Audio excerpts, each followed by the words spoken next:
Sampai sekarang, Huoran masih tidak dapat membayangkan bahwa seorang pria di level pertama seorang Great Master dapat memiliki pola pertempuran yang begitu rumit. Di sisi lain, meski Flo juga dipenuhi luka dan serangan berkekuatan penuh tadi telah mendorong kekuatan fisiknya hingga batasnya, meski begitu, Flo masih berjalan cepat menuju Huoran selangkah demi selangkah. Jika Xiao Hong tidak bisa dibasmi dengan selusin pukulan, Flo bisa, meskipun dia sekarang memar dan gemetar. Melihat Flo berjalan ke arahnya selangkah demi selangkah, ekspresi ngeri terpancar di wajah Huoran. Menghadapi serangan Flo saat ini pasti akan menjadi jalan buntu bagi Huoran. Huoran tak kuasa menahan rasa takut di wajahnya. Ia mundur beberapa langkah, lalu mengerahkan sisa tenaganya, berbalik, dan melarikan diri ke kota Beining di barat, mati-matian berusaha melarikan diri. Ia pun lenyap dari medan perang dalam sekejap. Flo tidak mengejarnya. Malahan, ia tidak punya tenaga ekstra untuk melakukannya. Ia berdiri di tempatnya, meraung pelan, dan mengangkat satu tangannya tinggi-tinggi. Bilah-bilah cahaya pekat telah terbentuk di lengan bawahnya dan menebas ke arah sisinya.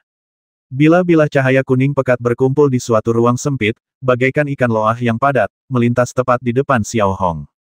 Tak lama kemudian, Xiao Hong melihat Jikang kembali menyerbu ke arahnya. Saat ia terus menyerang, tubuhnya mulai hancur berkeping-keping di udara.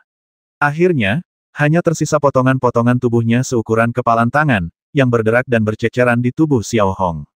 Sebaliknya, Xiao Hong, yang sedang dalam posisi menyerang, tampak bingung. Perubahan seperti itu terlalu cepat. Pada saat yang sama, tanpa kendali Huoran, Flo terbebas sepenuhnya. Ia kembali mengayunkan lengannya ke depan, dan sekelompok bilah cahaya padat lainnya langsung membombardir pasukan Gao Xiang. Setiap bilah cahaya, ketika menghantam tanah, akan menciptakan retakan yang dalam di bumi. Bahkan tanah di bawah kaki mereka pun mulai bergetar.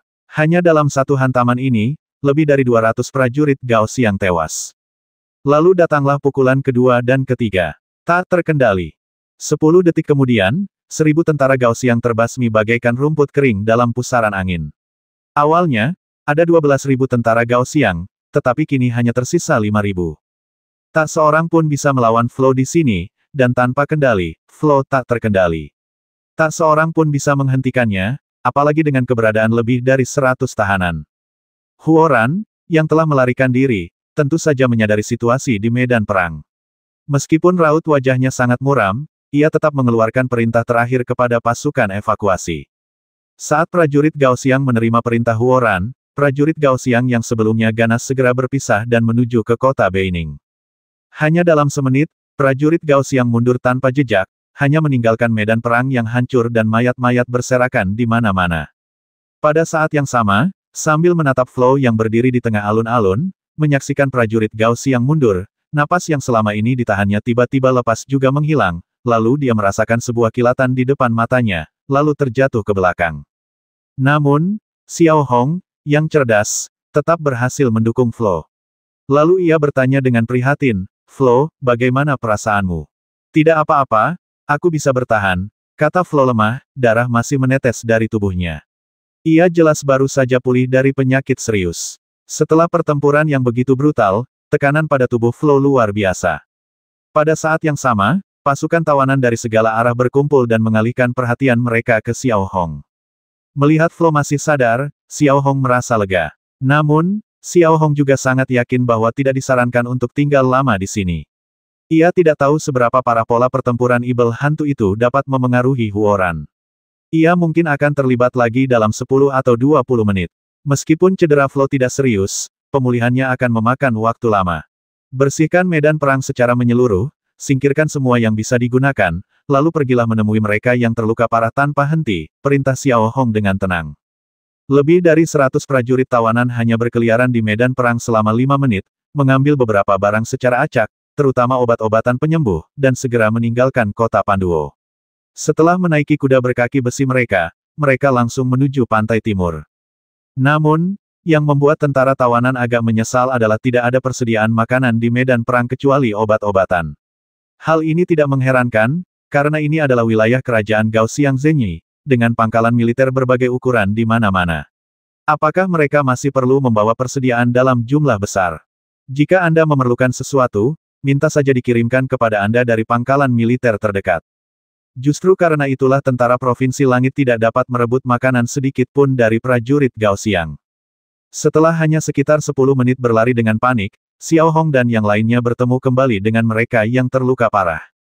Melihat Xiao Hong dan Flow menunggang kuda berkaki besi dan perlahan berjalan keluar dari hutan yang jarang dipesisir, secercah kegembiraan terpancar di wajah prajurit yang terluka parah itu. Kembalinya Xiao Hong bersama Flow berarti sesuatu yang sudah jelas. Mereka telah lolos sementara dari kesulitan lain. Namun, semua orang mengerti bahwa ini hanya sementara. Mereka baru berada di bagian selatan negara bagian Nobel, dan situasi di utara akan semakin tidak normal.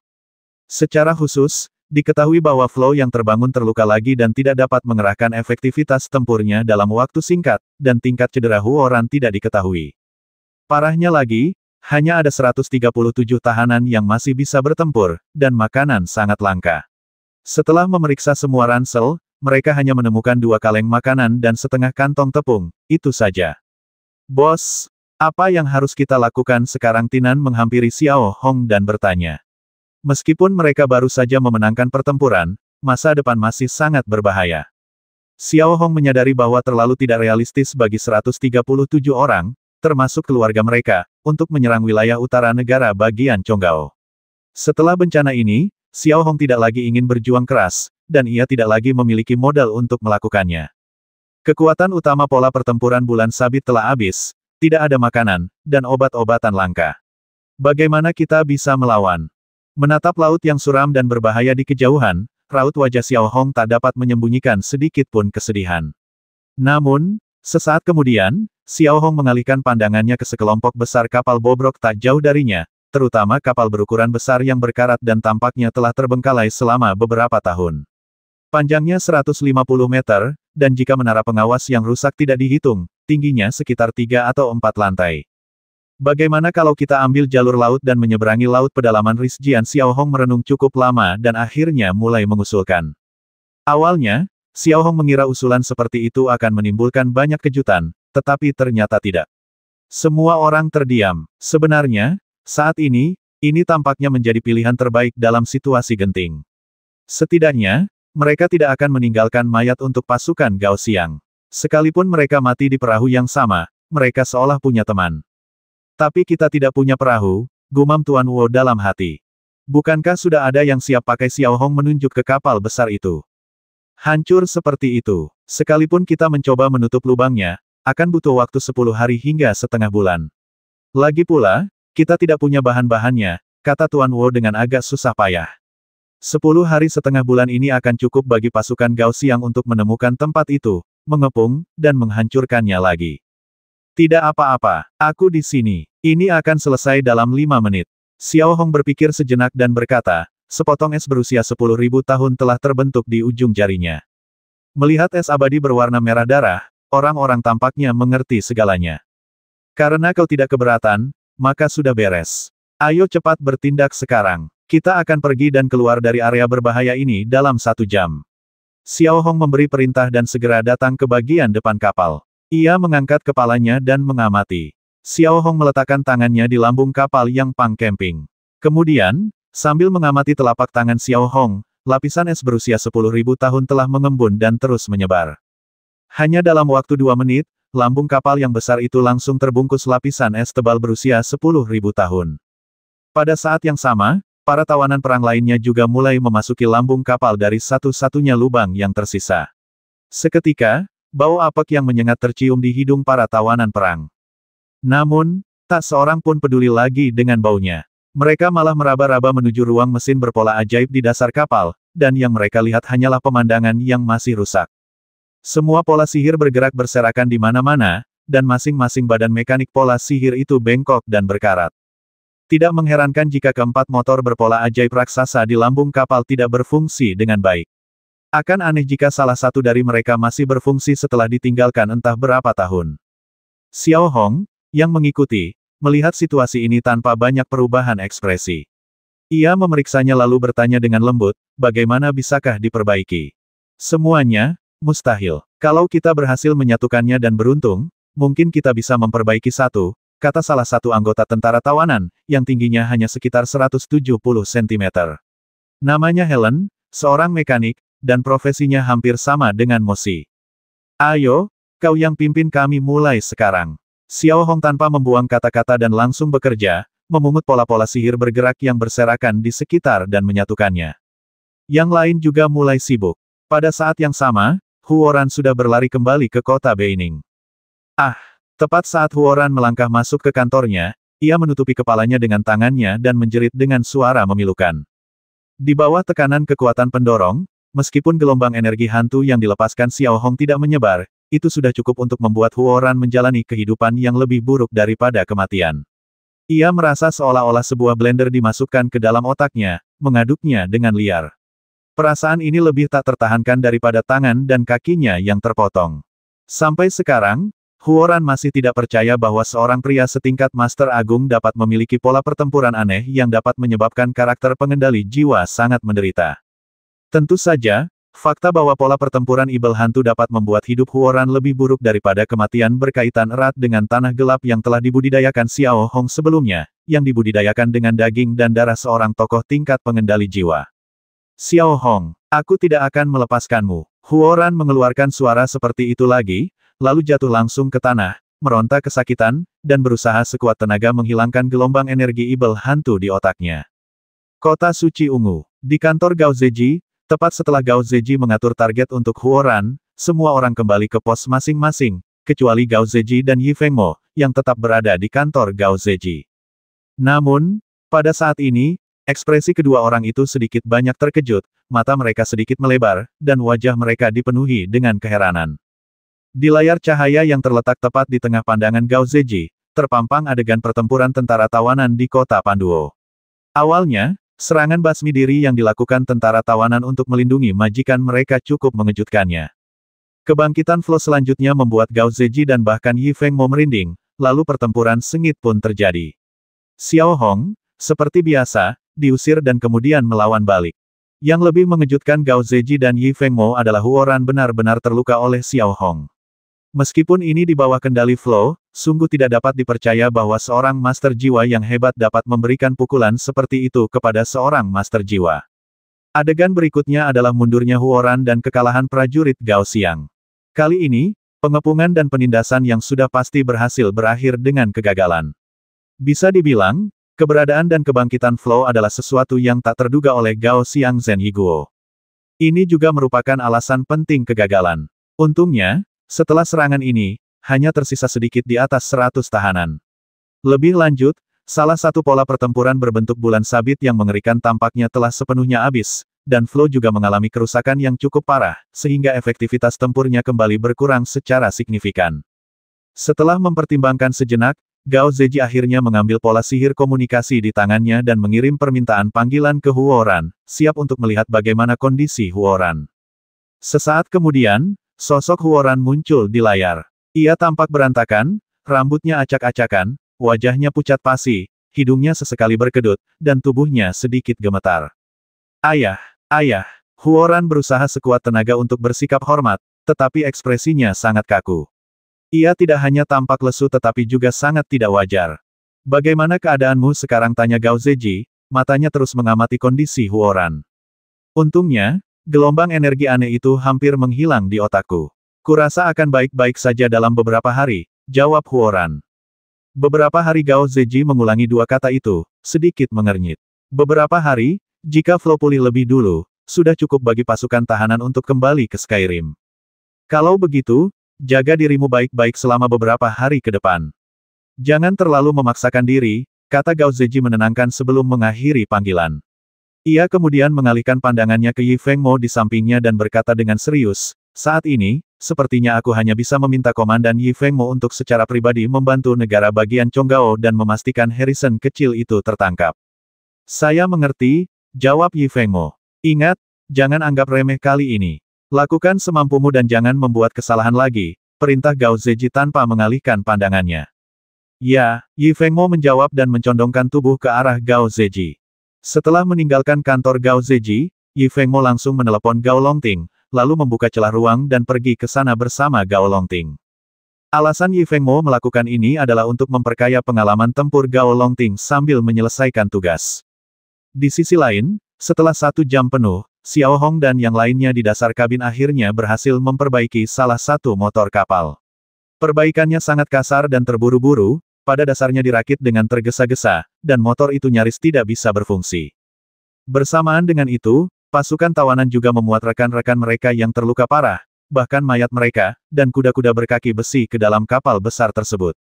Seluruh lambung kapal, kecuali deknya, tampak seperti bongkahan es merah besar, dengan hanya nosel jet kompresi udara di buritan yang terlihat. Kapal ini ditenagai oleh motor berpola ajaib, satu-satunya sistem tenaga kapal besar ini, dan kondisinya sudah sangat rusak. Setelah itu, Xiao Hong dan ke-16 jurumudi hebat lainnya telah sampai di buritan kapal, meletakkan tangan mereka di lambung kapal, lalu mengaktifkan pola sayap, dan mulai mendorong kapal kembali ke lautan dengan seluruh kekuatan mereka. Dengan 16 pengemudi hebat yang bekerja secara bersamaan, kapal sebesar itu mudah didorong. Dalam waktu kurang dari 1 menit, kapal terdorong langsung ke perairan dalam, terbentur 2 kali, dan akhirnya tetap stabil dan mengapung di atas air. Melihat kejadian ini, Xiao Hong dan seluruh guru besar menghela napas lega, lalu mendarat di dek berkarat dan memerintahkan Helen di kabin listrik untuk menyalakan motor. Detik berikutnya, melihat buritan, gelembung-gelembung yang sangat padat perlahan muncul.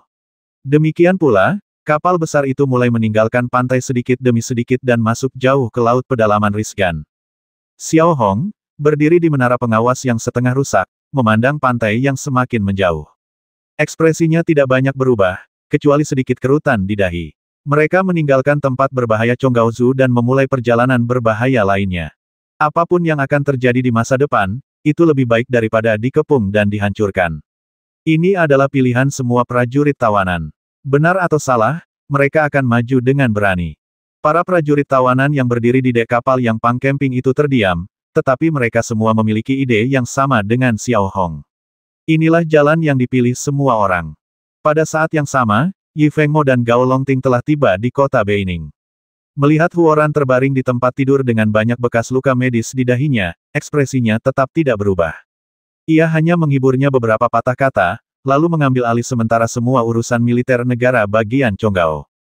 Perintah pertama yang dikeluarkan Yi Fengmo adalah agar semua pangkalan militer dan bahkan daerah blokade di bagian utara negara bagian Chonggao harus memasuki keadaan siaga level 1, tidak mengizinkan seekor nyamuk pun terbang ke Provinsi Langit, dan memobilisasi 500 pesawat pengintai pola sihir untuk melakukan pencarian menyeluruh di daerah sekitar kota Panduo.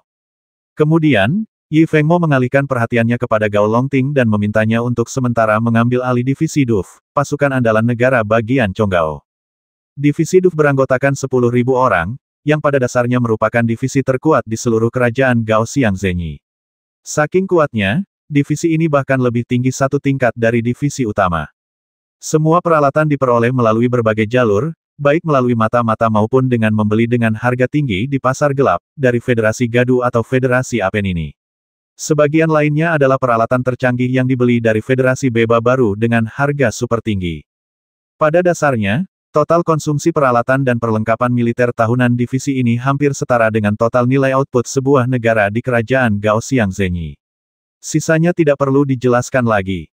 Sebelumnya, divisi semacam itu dipegang teguh oleh Long Dong, orang kepercayaan Huoran. Kini, divisi tersebut telah diserahkan kepada Gao Longting, dan tujuannya bukan hanya untuk memburu Xiao Hong. Mengendalikan divisi DUF hampir setara dengan mengendalikan kekuatan militer yang sangat penting di negara bagian Gao Xiangzenyi. Mendengar ini, Gao Longting menjadi sangat bersemangat, matanya bersinar dengan kecemerlangan yang tak terbatas. Bahkan, Yi Fengmo hampir seperti guru Gao Longting. Mengikuti serangkaian instruksi yang diberikan oleh Yi Fengmo, negara mulia yang setengah stagnan mulai bergerak lagi.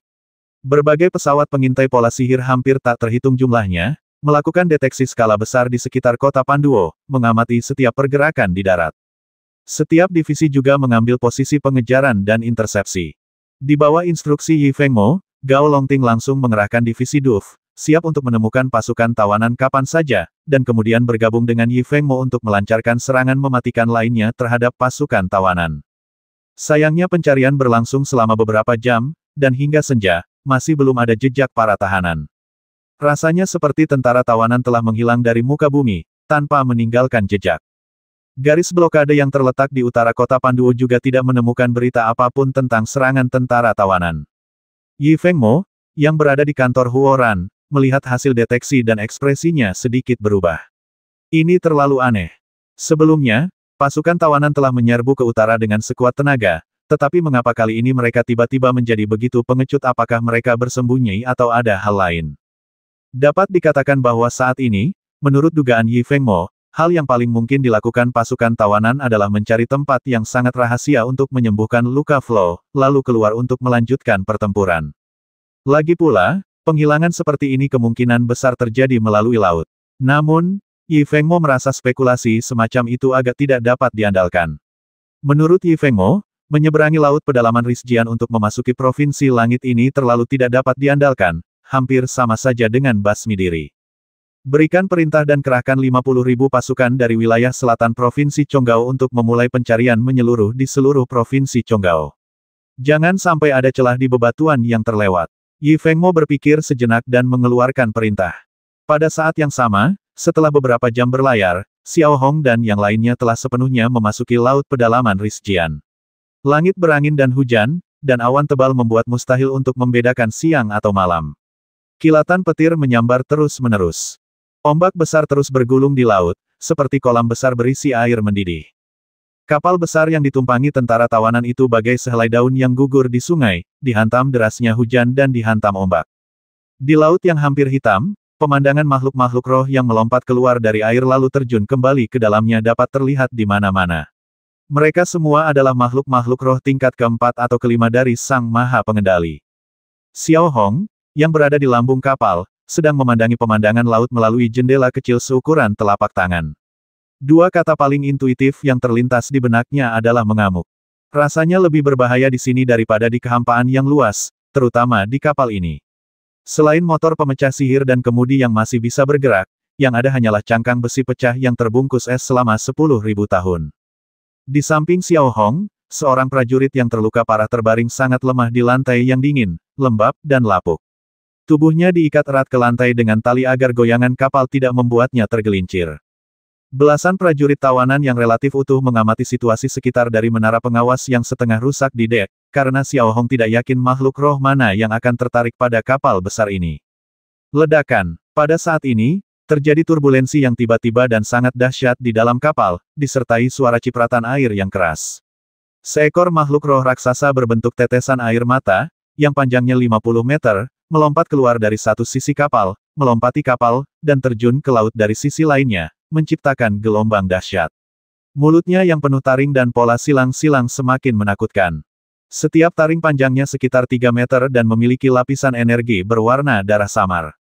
Xiao Hong secara alami dapat melihatnya samar-samar melalui jendela penglihatan, dan ia secara alami mengerti apa benda ini. Namanya Haikui, makhluk roh air yang sangat ganas dengan kekuatan seorang pengemudi utama tingkat 4.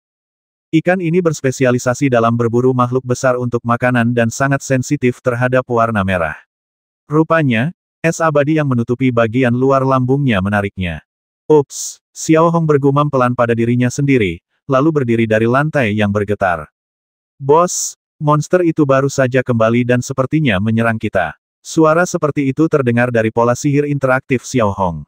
Berikan perintah. Tahanan yang masih mampu bertempur akan menjaga kapal. Semua Grandmaster akan bersiap untuk bertempur. Perintah Xiao Hong, berusaha sekuat tenaga untuk tetap tenang. Lalu, tanpa ragu, ia bergegas menaiki tangga dan menuju dek. Seketika, hujan dingin, bagaikan pancuran di kamar mandi, mengguyur tubuh Xiao Hong. Melihat ke sisi kanan kapal, monster laut itu sudah melompat keluar dari laut dan bergegas menuju haluan untuk menggigit. Jika gigitan ini mendarat dengan kuat, seperempat lantai 8 kapal akan hancur, dan para prajurit tawanan serta yang terluka di dalamnya juga akan menderita kerugian besar. Hal ini sungguh tak tertahankan bagi Xiao Hong. Tanpa jeda sedikit pun, Xiao Hong telah mengaktifkan cambrian, dan bola setengah lingkaran merah telah mengembun di telapak tangannya. Tepat ketika monster laut itu melompat di udara dan berada kurang dari 10 meter dari Xiao Hong mengerutkan kening, menggertakkan gigi, dan melemparkan bola setengah cair itu ke mulut monster laut yang ganas dengan akurasi yang luar biasa. Kemudian tiba-tiba bola itu mengembang membentuk balok es berusia 10.000 tahun berdiameter 10 meter, yang langsung menopang mulut monster laut itu. Ledakan. Sebelum monster laut itu sempat bereaksi, Xiao Hong telah meledakkan es berusia 10.000 tahun di mulut monster laut itu. Setelah ledakan dahsyat, beberapa taring monster laut itu patah dan jatuh kembali ke laut. Namun, Xiao Hong sangat yakin bahwa serangan ini tidak akan merenggut nyawa Haikui sepenuhnya. Benar saja, sesaat kemudian, monster laut dengan mulut agak berantakan itu muncul lagi dari air, membuka mulutnya yang berdarah seolah sedang mengaum. Pada saat yang sama, para tahanan dengan tali terikat di punggung mereka bergegas keluar dari berbagai pintu keluar kapal dan mulai melancarkan serangkaian serangan terhadap Kapten Laut. Monster laut bersisik tebal itu memiliki kemampuan bertahan yang kuat. Pasukan tawanan bahkan tak mampu menghancurkannya dengan senjata yang mereka rampas dari tentara Gao Xiang. Mereka terpaksa menggunakan beberapa pola pertempuran tersisa yang dibuat Xiao Hong untuk menyerangnya. Adapun Xiao Hong, ia juga putus asa. Ia membentuk persediaan es berwarna merah darah berusia ribuan tahun yang tak terbatas, seukuran batu nisan es, di tangannya, lalu melemparkannya ke arah Haikui, meledakkannya. Beberapa navigator hebat juga mengaktifkan pola sayap mereka untuk mencari lokasi monster laut di sekitar lambung kapal, dan kemudian melancarkan serangan. Dengan cara ini, 20 menit berlalu sebelum Xiao Hong dan yang lainnya melihat bahwa monster laut yang ganas dan brutal itu mengambang di laut dengan perutnya menghadap ke atas, tidak bergerak, dengan darah mengalir keluar dari lubang-lubangnya. Beberapa pengemudi kereta perang berdiri di atas menara pengamatan, menyaksikan dengan ekspresi waspada di wajah mereka. Helen, nyalakan motor pola ajaib kapal hingga daya penuh dan tinggalkan tempat ini secepat mungkin. Xiao Hong mengeluarkan perintah melalui pola ajaib interaktif. Hanya 2 menit setelah Xiao Hong mengeluarkan perintah ini, dia dapat melihat sekelompok besar binatang roh seperti ular muncul beberapa ratus meter dari buritan kapal dan mulai melahap monster laut. Karena hujan deras, jarak pandang terbatas dan Xiao Hong tidak bisa melihat dengan jelas apa yang terjadi. Bagaimanapun, itu jelas bukan hal yang baik. Namun, ketika semua orang mengira mereka telah lolos dari krisis yang terjadi. Melihat bagian belakang kapal Xiao Hong, bintik-bintik hitam pekat mulai berkedip dan mengikuti Xiao Hong secara langsung dengan kecepatan yang sangat cepat. Orang pembawa sial. Melihat pemandangan ini, Xiao Hong tak kuasa menahan diri untuk tidak mengeluarkan suara seperti itu. Wus, wus, wus, wus. Hampir pada saat Xiao Hong mengeluarkan suara ini, sambil melihat ke buritan, sekelompok ikan panah emas telah melompat tinggi dari air. Tubuh mereka ramping seperti anak panah, sirip mereka terbentang penuh, seperti sayap yang meluncur dan mulut seperti pedang, tampak sangat tajam. Padahal ikan Golden Arrowfish jenis ini kemungkinan hanya memiliki daya serang setara penunggang level 3, tetapi jumlah mereka sangat banyak, bahkan seringkali mencapai ribuan bahkan puluhan ribu ekor. Pertahanan. Melihat ikan panah emas yang menutupi langit dan tercampur dalam hujan, Xiao Hong mengeluarkan perintah dengan keras. Saat semua anggota pasukan tawanan mengaktifkan perisai energi mereka, kawanan ikan panah emas yang padat membombardir perisai energi dan lambung kapal, menimbulkan suara berderak seperti hujan es yang deras. Beberapa bahkan langsung menembus lambung kapal, dan mulut depan mereka yang tajam menusuk langsung ke geladak, memutar tubuh mereka terus-menerus. Dengan cara ini, malam berlalu dengan sangat panjang. Badai berhenti sedikit demi sedikit, dan sinar matahari yang menyengat menembus awan, menampakkan cahaya redup. Dek kapal berantakan saat itu. Sisa-sisa dan darah makhluk roh air berserakan di dek. Xiao Hong memimpin pasukan tawanan dan hampir tak pernah berhenti bertempur sepanjang malam. Berbagai binatang roh berbasis air muncul satu demi satu, bagaikan binatang lapar yang melihat hidangan segar dan lembut. Saat itu, Xiao Hong terbaring di dek yang pang camping, tampak agak tak berdaya. Jumlah orang di dek kurang dari 100 orang. Tadi malam, 45 orang menderita luka-luka dengan berbagai tingkat keparahan dan tidak dapat lagi melawan, sehingga mereka kembali ke lambung kapal. Xiao Hong hampir kelelahan baik kekuatan fisik maupun tenaganya. Setelah semalaman bertempur, dapat dikatakan bahwa Xiao Hong tidak tahu di mana dia berada, seberapa jauh dia telah bepergian, dan berapa lama waktu yang dibutuhkan untuk mencapai provinsi langit. Ia hanya bisa mengunci arah utara semaksimal mungkin dan bergerak maju dengan tenaga motor. Bayangkan betapa lambatnya ia. Setelah berbaring di dek selama beberapa menit, Xiao Hong, yang tampak agak lemah, mengambil sepotong bangkai binatang roh dari samping, memastikan bahwa bangkai itu tidak beracun, lalu memakannya mentah-mentah, tidak peduli seberapa mencurigakannya, asalkan masih bisa dimakan. Tak ada cara lain. Masak tak ada kayu tersisa untuk menyalakan api unggun. Beberapa pola sihir pemanas merebus air hujan yang terkumpul lalu menyimpannya. Hal yang sama terjadi pada anggota pasukan tawanan lainnya yang masih bisa bertahan. Mereka mengambil sepotong daging binatang roh secara acak, memastikannya tidak beracun, dan mulai memakannya. Seiring awan tebal mulai menghilang, permukaan laut perlahan-lahan menjadi tenang. Xiao Hong dan yang lainnya yang duduk di dek juga dapat dengan jelas menikmati laut pedalaman Rizjian. Nyatanya, tak ada yang istimewa untuk disyukuri. Sejauh mata memandang, hanya ada biru tua, tempat bertemunya laut dan langit, dan tak ada lagi yang bisa dilihat. Tak ada pulau, tak ada pula kapal yang melintas. Hanya ada burung-burung laut tak bernama yang sesekali terbang di atas laut, lalu dengan cipratan air, mereka dimangsa oleh makhluk-makhluk spiritual kecil di bawah air. Pada saat ini, harapan kembali menipis, tetapi Xiao Hong tampaknya sudah terbiasa dengan perasaan ini, bahkan mati rasa. Tepat ketika Xiao Hong baru saja selesai memakan sepotong daging binatang roh di tangannya, Xiao Hong, dengan mulut penuh darah, tak berdaya menemukan bahwa sekelompok besar binatang roh telah muncul di laut lagi, bergegas menuju kapal berdarah itu. Tak berdaya, Xiao Hong hanya bisa mencoba berdiri dan terus bertarung tanpa henti, melawan prajurit Gaussiang hingga binatang buas roh yang ganas ini. Di Provinsi Langit, rencana penyelamatan Xiao Hong gagal karena kuatnya rintangan dari bayangan hitam. Loris, yang berada di balai Raja David, memasang wajah tua penuh kecemasan. Ia tidak tahu siapa bayangan hitam itu, apalagi apakah ia musuh atau teman. Namun, apa yang dikatakan bayangan hitam itu masuk akal. Mengingat situasi pasukan Lord Daeron saat ini, menyelamatkan mereka kemungkinan besar berarti harus mati. Tidak banyak orang yang tersisa di Lord Daeron dan mereka tidak akan sanggup menanggung beban seperti itu. Saat ini, Loris sedang memilah-milah informasi yang ada. Masalah terbesar yang dihadapi Provinsi Skyrim saat ini adalah makanan. Meskipun mereka masih bisa berburu beberapa binatang buas di pegunungan dan hutan, hal ini sama sekali tidak dapat menyelesaikan masalah praktis.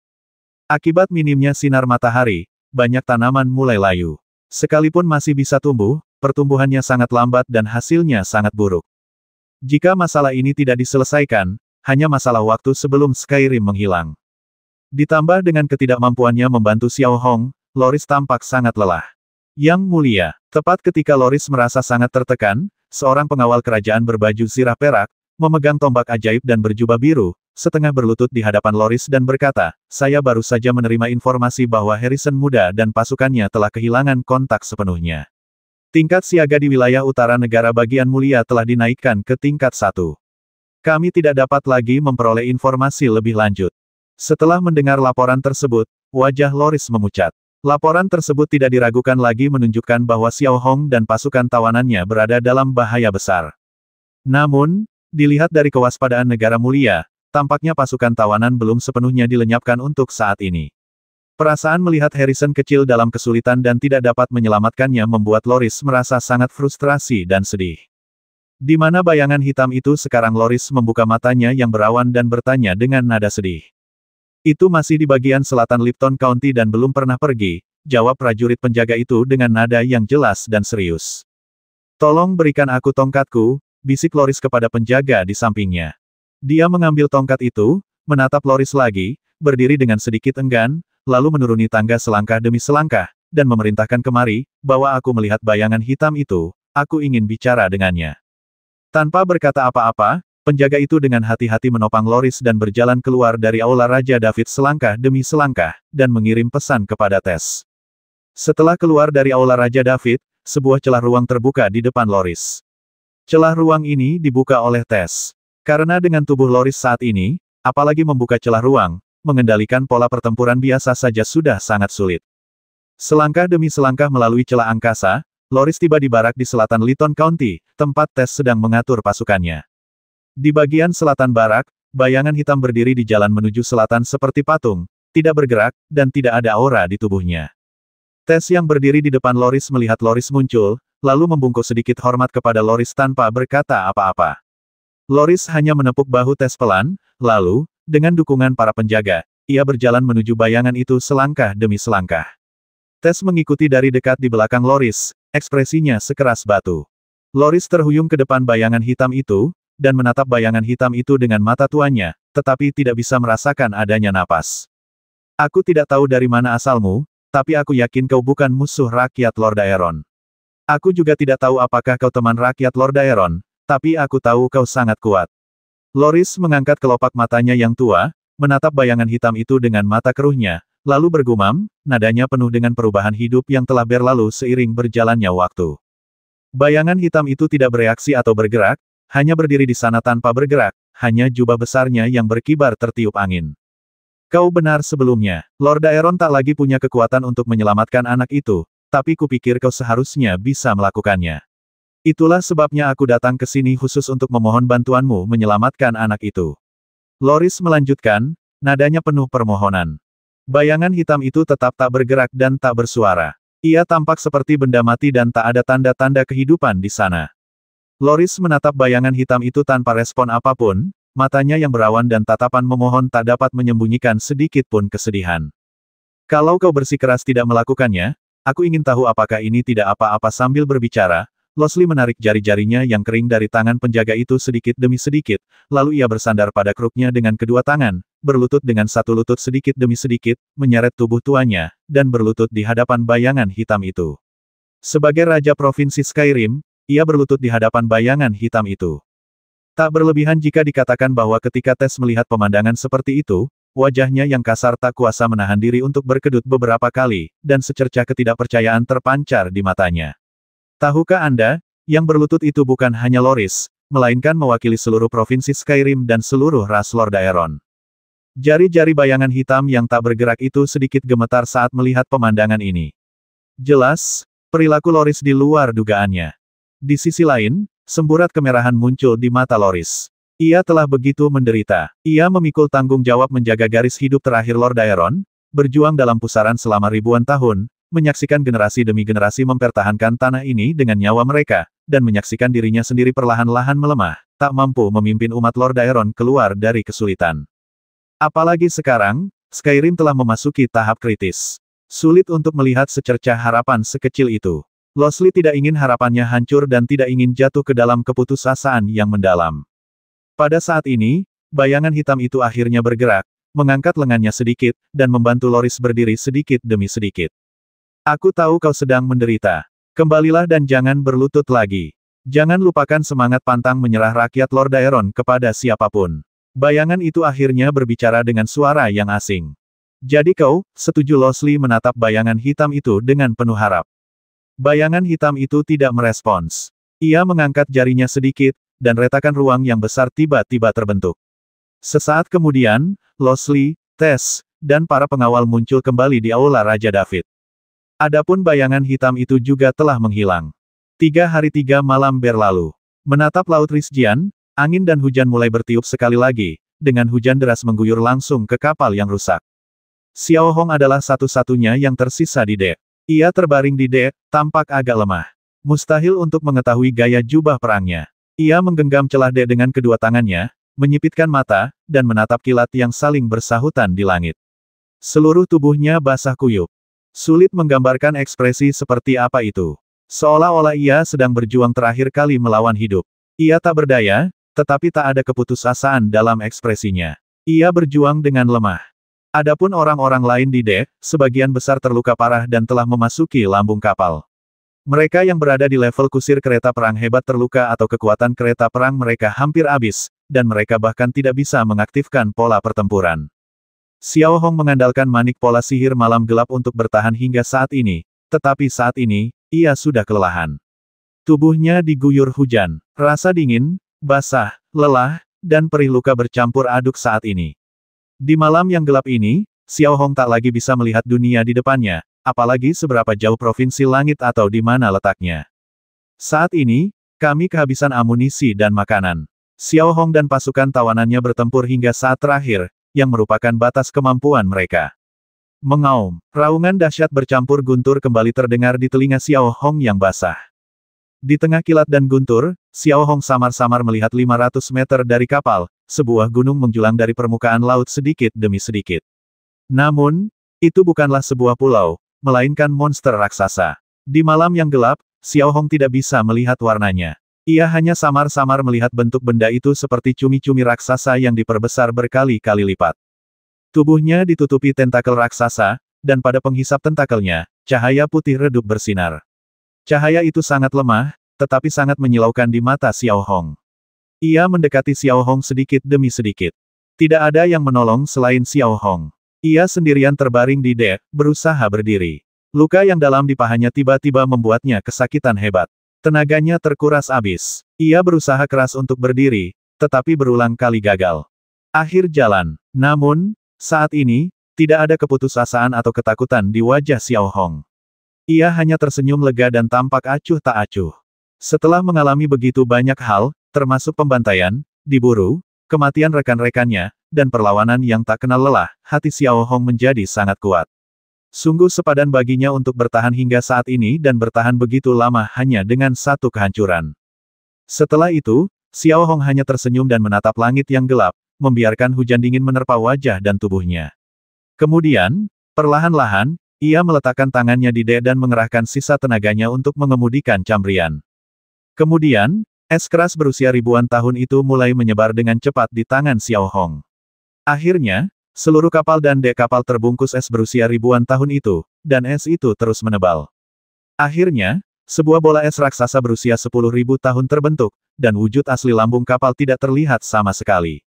Bentuknya seperti baju zirah pelindung yang berat.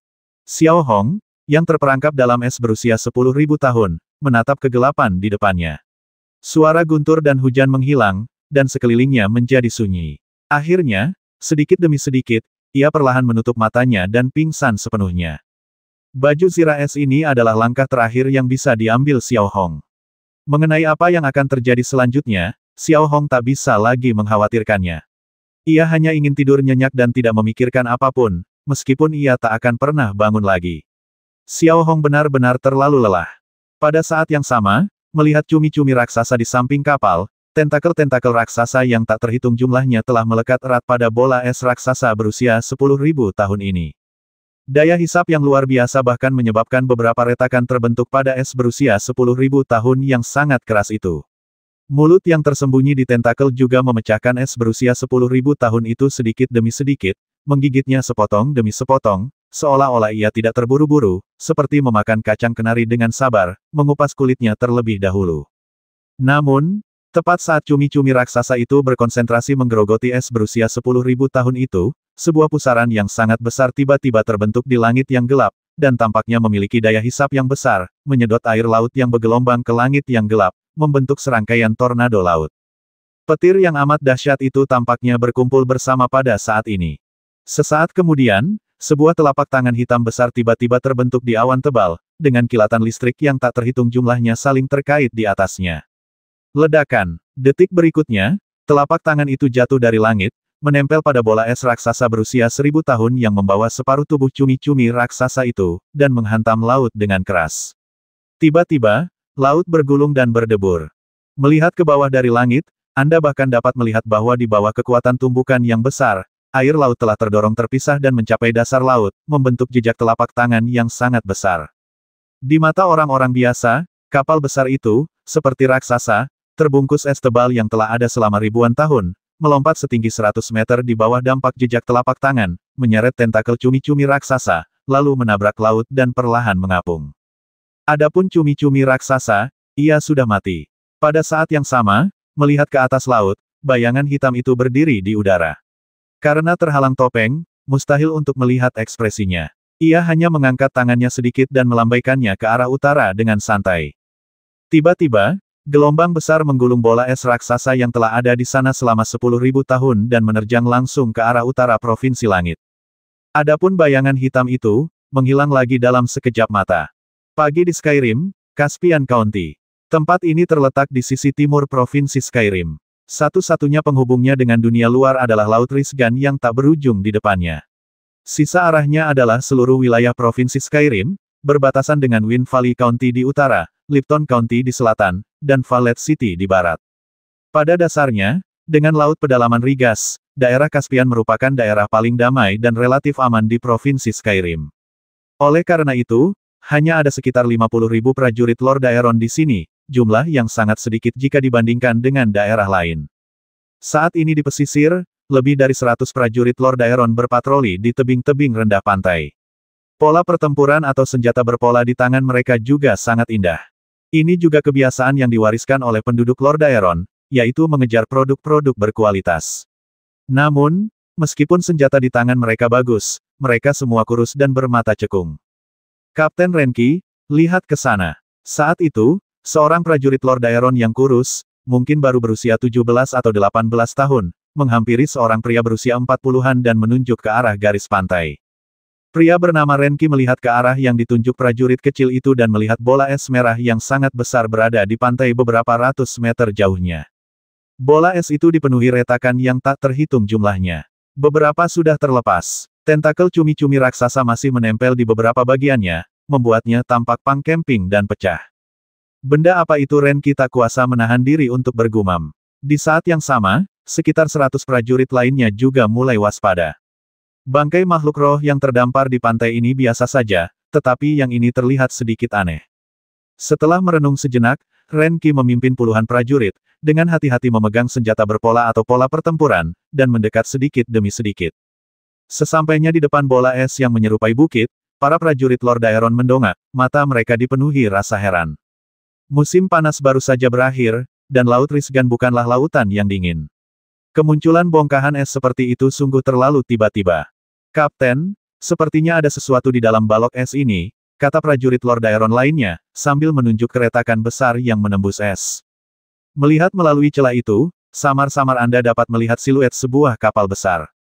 Dengan penemuan ini, Renki tidak menggerakkan matanya, lalu mengeluarkan kapak tangan berpola ajaib dari punggungnya, dan kemudian menebaskannya dengan keras ke arah es berusia 10.000 tahun itu. Dentang, setelah bunyi renyah, bola es itu tidak bergerak sama sekali. Bahkan tidak ada sedikit pun serpihan es yang jatuh, tetapi kapak pola ajaib itu langsung memotong sebuah celah. Pemandangan seperti itu membuat Renki dan seluruh prajurit Lord Daeron terkejut. Es itu tampak lebih keras daripada berlian. Jelas, ini bukan es biasa. Karena sebagian besar prajurit di sini masih junior, mereka tidak memiliki pemahaman intuitif tentang es abadi berwarna merah darah.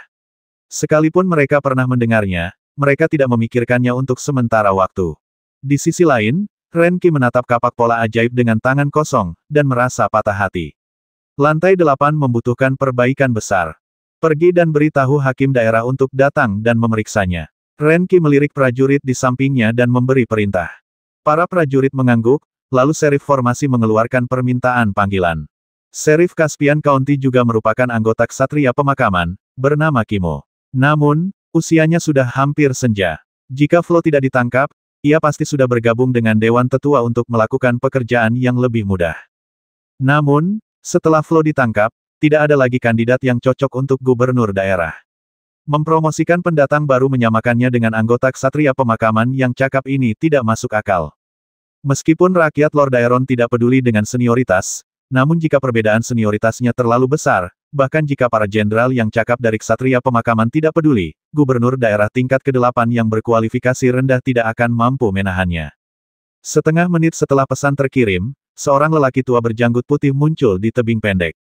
Ia mengenakan jubah kaki dan memegang tongkat jalan bercincin batu berukir pola ajaib di tangannya yang agak kering. Dia adalah wali kota Kimo, yang dianggap sebagai wali kota paling santai di Skyrim. Melihat bola es merah raksasa di bawah tebing, mata Kimo yang tadinya kering tiba-tiba bergerak, dan jantungnya berdebar kencang. Bagaimana mungkin Kimo tidak mengenali es berwarna darah berusia 10.000 tahun itu? Kimo juga sangat jelas tentang apa yang terjadi pada Harrison kecil. Mungkinkah anak-anak itu hanyut ke sini dari laut? Tanpa banyak jeda, Kimo melompat dan perlahan melayang turun dari tebing. Kemudian, ia dengan cepat menghampiri bola es besar itu dan dengan lembut menyentuh es berdarah berusia 10.000 tahun itu dengan tangannya. Kimo 100% yakin bahwa itu adalah es berusia 10.000 tahun milik Sang Maha Guru mengemudi. Penemuan ini membuat mata Kimo berkilat cemas.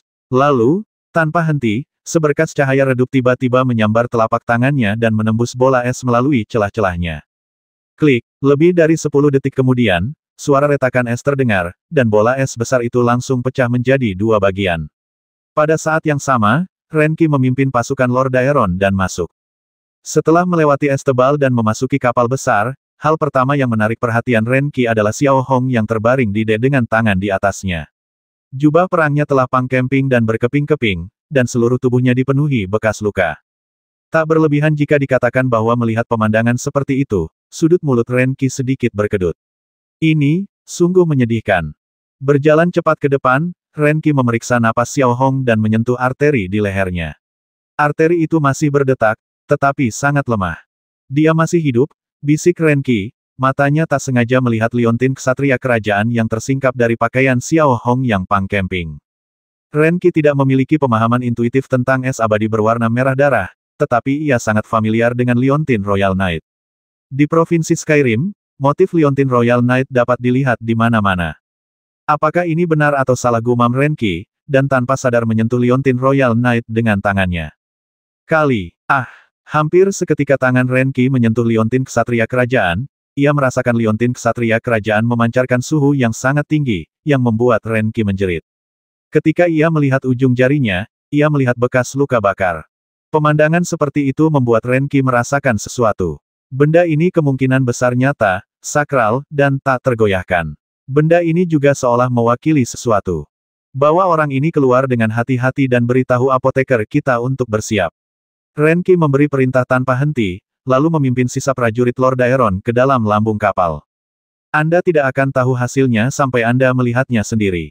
Sungguh mengejutkan. Saya melihat darah bercampur air laut di lambung kapal, dan anggota pasukan tawanan yang berjejer rapat mengenakan jaket bulu serigala pang camping tergeletak di dalamnya, dan hampir semuanya tampak sekarat. Pemandangan tragis seperti ini jarang terlihat bahkan ketika Provinsi Tianji dan Kerajaan Gaoxiang Zhenyi terlibat dalam pertempuran besar. Setiap prajurit Lord Daeron tak kuasa menahan diri untuk menelan ludah, merasa tenggorokan mereka kering. Hanya dari pemandangan di depan mereka, mereka bisa membayangkan tragedi macam apa yang telah dialami orang-orang ini. Berhenti bicara omong kosong, cepat panggil lebih banyak orang. Kalian, hati-hati dan bawa semua orang ini ke pusat medis terdekat, dan laporkan hal ini ke hakim daerah. Reaksi Renki saat ini masih tenang. Selanjutnya, Kabupaten Caspian mengirim hampir 1.000 tentara dan 100 apoteker ke pantai untuk memberikan perawatan dan membawa mereka ke klinik medis terdekat. Meskipun Skyrim kini berada di ambang kepunahan, namun demikian, di semua level, ia masih mempertahankan tradisi baik masyarakat Lord Daeron, yakni bersikap serius, tidak pernah mengambil jalan pintas, dan melakukan segala sesuatu dengan ketat. Dari pusat medis di dekat garis pantai, Anda dapat melihat bahwa bangunannya seluruhnya terbuat dari batu kuning pucat. Bangunan 5 lantai ini sangat indah. Halamannya juga dipenuhi berbagai pepohonan. Sungguh indah. Dari penampilannya saja, Anda tidak akan bisa membayangkan betapa indahnya bangunan ini dibandingkan Gaoxiang Zhenyi Guo. Perabotan interiornya sama, tidak mewah, tetapi bersih. Xiao Hong dan bahkan anggota tentara tahanan semuanya dikirim, dan pusat medis mulai menjadi sibuk. Karena rambut putih Xiao Hong yang mencolok dan liontin ksatria kerajaan di dadanya, Kimo yakin bahwa Xiao Hong adalah Harrison kecil dalam informasi sebelumnya. Namun, yang mengejutkan Kimo adalah bahwa sekelompok orang ini benar-benar datang ke sini melalui Laut Rizjiane dan masih hidup. Saat ini, Xiao Hong telah dipindahkan ke bangsal di lantai 5. Apoteker yang bertugas adalah Si Jin, direktur klinik medis ini. Ia berusia parubaya, berjanggut rapi, memakai kacamata berpola ajaib, dan merupakan apoteker tingkat kedua dari Grandmaster mengemudi. Si Jin sudah tahu asal-usul orang yang dikirim ke sini. Saat ia membuka mantel Xiao Hong yang sakit, raut wajah Si Jin tak bisa tidak berubah. Pandangan sekilas saja sudah menunjukkan bahwa di sekujur tubuh Xiao Hong terdapat tidak kurang dari 30 bekas luka baru, tersebar ke segala arah dan saling menempel rapat. Luka di paha bahkan lebih mengerikan, dan ada luka di bahu yang ternyata dijahit dengan sulur tipis yang telah dikuliti hidup-hidup. Jahitan semacam ini sangat masuk akal, tetapi juga membuat orang merasa sedikit menyeramkan. Bagaimana orang ini bisa sampai di sini? Si Jin bergumam pelan, lalu tak berani berlama-lama, dan mulai merawat Xiao Hong dengan segala cara. Sedikit demi sedikit, ia membuka luka-luka yang dijahit Xiao Hong dengan sulur tipis, lalu menggunakan metode perawatan biasa. Untungnya, sebagian besar lukanya hanya luka kulit. Di lantai lain pusat medis, perawatan darurat juga dilakukan terhadap para tahanan yang selamat. Kimo tinggal di pusat medis selama beberapa menit. Setelah memastikan tidak ada masalah besar, ia berbalik dan meninggalkan pusat medis, lalu pergi ke kota Valet melalui celah ruang angkasa. Loris, yang berada di Aula Raja David, sudah mengetahui kondisi umum Xiao Hong. Untuk sesaat, ia tak percaya. Menyeberangi Laut Rizjian dan memasuki Provinsi Langit jelas merupakan hal yang tak terbayangkan. Faktanya, bahkan termasuk Gaoxiang Zhenyi Guo, hanya ada sedikit catatan perjalanan waktu yang berhasil dalam 1000 tahun terakhir. Melihat Kimo perlahan berjalan menggunakan kruk, Loris yang duduk di singgasana tidak dapat menahan diri untuk tidak duduk tegak, lalu buru-buru bertanya ada apa. Semuanya baik-baik saja, tetapi lukanya serius. Selain itu, kami menemukan seseorang yang mirip Flo, tetapi dia tampaknya telah mengalami penyiksaan yang tak henti-hentinya. Namun, lukanya baik-baik saja, jawab Kimo kata demi kata. Mendengar ini, mata Loris yang berawan tak kuasa menahan kilatan kegembiraan. Sudah lama sejak Skyrim menerima kabar baik seperti ini. Ayo, bawa aku melihat anak itu, kata Loris, lalu ia berdiri dengan bantuan Kruk, tanpa perlu bantuan siapapun. Tiba-tiba ia tampak beberapa tahun lebih muda. Setelah melewati celah spasial, Loris tiba di klinik medis di pesisir. Untuk pertama kalinya, Loris melihat Xiao Hong berbaring di tempat tidur. Melihat liontin ksatria kerajaan di dada Xiao Hong, Loris tak kuasa menahan diri untuk tidak menunjukkan sedikit pun kebaikan di wajahnya. Meskipun dia mengenakan liontin ksatria kerajaan, kita masih belum tahu apakah dia penerus Haris. Kimo berdiri di samping Loris dan berbicara dengan suara pelan, takut mengganggu Xiao Hong. Aku tahu ini. Kita harus membiarkan anak ini pergi ke Gunung Kuali Ibel dan memberi penghormatan kepada jasad Harrison sebelum kita bisa sepenuhnya memahaminya, kata Loris lembut dengan suara tua, lalu perlahan mengeluarkan botol obat seukuran ibu jari dari lengan bajunya dan menyerahkannya kepada apoteker Shijin. Anak itu terluka parah sekarang. Berikan ini padanya, perintah Loris kepada Hijin.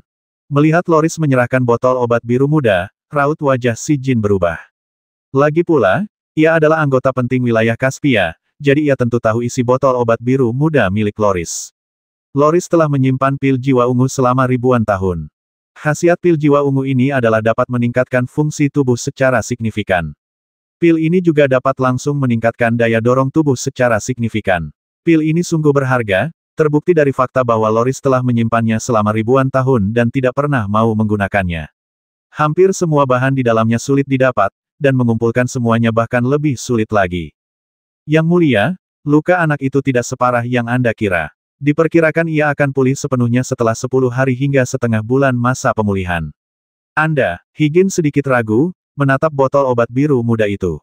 Sejujurnya, Higin merasa kasihan pada Loris. Pil jiwa ungu itu sangat berharga. Gunakan. Loris hanya mengucapkan satu kata ini, nadanya tidak keras, tetapi tetap penuh ketegasan. Kimo, yang berdiri di sana, terus-menerus mengubah ekspresinya saat melihat pemandangan ini. Loris terkenal keras kepala. Sekali ia membuat keputusan, tak seorang pun bisa mengubahnya, bahkan dengan 8 kuda sekalipun. Dan fakta bahwa Loris mengeluarkan pil jiwa ungu menunjukkan betapa ia menghargai Xiao Hong. Meskipun tidak ada seorang pun yang 100% yakin, Xiao Hong adalah penerus Harrison. Melihat Loris bersikeras, Shijin tidak berkata apa-apa lagi. Mengetahui bahwa ia tidak bisa membujuk Loris, ia terpaksa mengambil botol obat biru muda itu dengan kedua tangan lalu membukanya dengan hati-hati. Hampir pada saat botol obat dibuka, seluruh bangsal dipenuhi dengan aroma obat, membuat orang merasa mabuk. Segera setelah itu, Shijin dengan hati-hati menuangkan satu-satunya pil jiwa ungu bening ke mulut Xiao Hong, lalu menuangkannya ke perut Xiao Hong dengan air. Setelah beberapa saat, melihat Xiao Hong yang koma, otot-otot wajahnya berkedut beberapa kali, dan wajahnya yang pucat berubah menjadi kemerahan. Melihat Xiao Hong seperti ini, Loris tersenyum acuh tak acuh, yang menghilangkan kerutan di wajahnya. Jika anak itu sembuh, bawalah dia menemuiku, bisik Losli dan berbalik. Sebagai tanggapan, Shijin hanya bisa membungkuk sedikit untuk menunjukkan kepadewanya, dan kemudian terus memberikan berbagai perawatan kepada Xiao Hong dan bahkan para anggota pasukan tahanan. Loris keluar dari bangsal dan datang ke bangsal Flo untuk memeriksanya.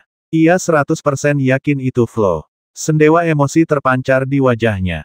Penampilan Flo saat ini sungguh mengerikan. Dari wajahnya saja, hampir sulit untuk mengenali bahwa ini Flo sendiri. Namun, apapun yang terjadi, Flo masih hidup dan telah berhasil kembali ke Skyrim. Tak ada yang lebih membahagiakan daripada ini. Setelah tinggal di kamar Flo selama lebih dari 10 menit, Loris perlahan pergi. Sehari semalam berlalu, dan pagi kembali datang di Provinsi Langit. Namun, pagi itu tak lagi cerah, hanya mendung dan lembab. Dibandingkan dengan garis lintang yang sama, suhunya setidaknya 4 atau 5 derajat lebih rendah. Xiao Hong yang sedang koma tiba-tiba terbatuk 2 kali dan mengepalkan ujung jarinya pelan. Xiao Hong, yang telah tak sadarkan diri selama sehari 2 malam, perlahan membuka matanya. Langit-langit yang sangat bersih mulai terlihat, yang sebelumnya kabur menjadi jelas. Arus hangat yang kuat di perutnya terus mengalir ke seluruh tubuhnya. Hal ini mengejutkan Xiao Hong. Ia sendiri seorang apoteker. Secara logika, seharusnya ia tidak merasa senyaman ini dalam kondisi seperti ini. Xiao Hong sedikit menoleh, dan otot-ototnya yang baru saja sembuh tertarik oleh luka, yang masih membuat tubuhnya terasa sakit. Ia juga bisa melihat perabotan ruangan ini dengan jelas. Di sebelahnya terdapat monitor pola ajaib, yang menampilkan kondisi fisik Xiao Hong. Di ujung ruangan terdapat meja kerja dan tempat tidur kosong lainnya dengan selimut bersih yang terlipat rapi. Di luar jendela agak suram, dan pepohonan tinggi bergoyang tertiup angin sepoi-sepoi. Meskipun tidak ada sinar matahari, suasana terasa sangat tenang dan nyaman, selalu memberi orang rasa tenteram. Perasaan ini membuat Xiao Hong, yang baru saja merangkak keluar dari tumpukan mayat, merasa sangat nyaman. Di mana tepatnya tempat ini, gumam Xiao Hong pelan, lalu memaksakan diri untuk duduk. Namun, yang kembali mengejutkan Xiao Hong adalah setelah terluka parah dan tak sadarkan diri sekian lama, ia sama sekali tidak merasa lemah atau tak berdaya. Malah, ia merasa penuh energi. Kalau saja tidak karena puluhan luka dengan berbagai ukuran di sekujur tubuhnya yang mengingatkannya, Xiao Hong pasti akan benar-benar merasa seperti baru saja tidur nyenyak setelah merasa mengantuk. Kamu sudah bangun tepat ketika Xiao Hong sedikit terkejut, si Jin berjalan perlahan masuk dari luar bangsal, dengan sedikit keramahan di wajahnya yang tenang. Siapa kau, di mana tepatnya tempat ini, sudah berapa lama aku tak sadarkan diri? Xiao Hong mengajukan serangkaian pertanyaan dengan raut wajah bingung. Sudah berapa lama kau tak sadarkan diri? Kami tidak tahu, tapi sudah sehari semalam sejak kami menemukanmu di pesisir Kabupaten Kaspian. Si Jin memasukkan tangannya ke dalam saku jas putihnya dan menjawab kata demi kata dengan nada tenang. Kabupaten Kaspia, apakah ini provinsi langit? Ekspresi Xiao Hong sedikit berubah dan dia bertanya balik. Hijin tidak menjawab, tetapi mengangguk sedikit. Akhirnya sampai juga, gumam Xiao Hong dalam hati, lalu mulai gugup lagi, dan bertanya dengan nada mendesak, orang-orangku bagaimana kabar mereka sekarang? Mereka yang selamat, semuanya selamat, totalnya 500 orang. Kau menggunakan es berusia 10.000 tahun untuk menutup luka, metodenya sangat tepat. Kau juga seharusnya punya keterampilan dasar seorang apoteker, kan, jawab si Jin dengan tenang. Mendengar ini, Xiao Hong akhirnya merasa lega. Lalu, ia bertanya dengan sedikit ragu, metode apa yang kau gunakan untuk mengobatiku? Aku selalu merasakan arus hangat mengalir di sekujur tubuhku. Pil jiwa ungu, kata si Jin jujur. Pil jiwa ungu. Mendengar ini, alis Xiao Hong berkedut 2 kali, wajahnya penuh kejutan dan ketidakpercayaan. Ia tentu tahu apa itu pil jiwa ungu. Harta karun langka. Menggunakan pil jiwa ungu untuk mengobatiku, bukankah itu agak berlebihan? Wajah Xiao Hong penuh kejutan. Inilah yang dimaksud Yang Mulia Loris. Ini adalah sesuatu yang telah beliau simpan selama 1000 tahun, dan hanya ada satu di Skyrim, jawab Hijin. Sejujurnya, ia masih merasakan sakitnya sampai sekarang. Ya, jika Xiao Hong adalah penerus Harrison, sosok yang sangat penting, meskipun bukan, selama tidak ada permusuhan, rakyat Lord Daeron akan memperlakukannya dengan sopan. Namun, akan sedikit berlebihan jika menawarkan Xiao Hong pil jiwa ungu yang tak ternilai harganya hanya untuk membantunya pulih lebih cepat. Sedangkan Loris, Xiao Hong tentu saja pernah mendengarnya dari Tinan dan yang lainnya, jadi ia tidak asing dengan nama ini. Namun, ketika mendengar bahwa hanya ada satu pil jiwa ungu di Provinsi Langit dan pil itu diberikan kepadanya, Xiao Hong merasa agak tersanjung. Xiao Hong juga memeriksa kekuatan pendorong tubuhnya, dan hasilnya mengejutkan dirinya sendiri. Dalam sekejap, Xiao Hong dapat merasakan bahwa kekuatan pendorong dalam tubuhnya telah meningkat pesat, mencapai 18.722 bagian, meningkat 3.000 bagian. Jika ia meningkatkan kekuatan pendorong lebih dari 1.000 bagian, ia akan dapat mencapai tingkat kedua dari Master Penggerak Agung. Jelas, apa yang diminum Xiao Hong bukanlah pil jiwa ungu biasa, tetapi pil jiwa ungu tingkat atas yang telah dipelihara dengan kekuatan pengendalian. Dengan penemuan ini, Xiao Hong tidak yakin apakah ia sedang bersemangat atau ada hal lain. Singkatnya, Xiao Hong tahu bahwa ia berutang budi kepada seseorang yang bukan miliknya. Juga, jika tubuhmu memungkinkan, Yang Mulia Loris ingin bertemu denganmu, lanjut Hijin. Oh, aku mengerti, tapi sebelum itu, aku ingin bertemu teman-temanku, tanya Xiao Hong. Tentu saja, terserah padamu. Mereka semua ada di klinik ini, kata si Jin, lalu ia minggir. Setelah keluar dari bangsal dan berbelok di koridor, si Jin membawa Xiao Hong ke bangsal yang sangat luas. Pada saat yang sama, ke-15 pengemudi hebat dari pasukan tahanan telah berkumpul di bangsal ini. Beberapa dari mereka mengalami luka yang lebih parah dan masih terbaring di tempat tidur.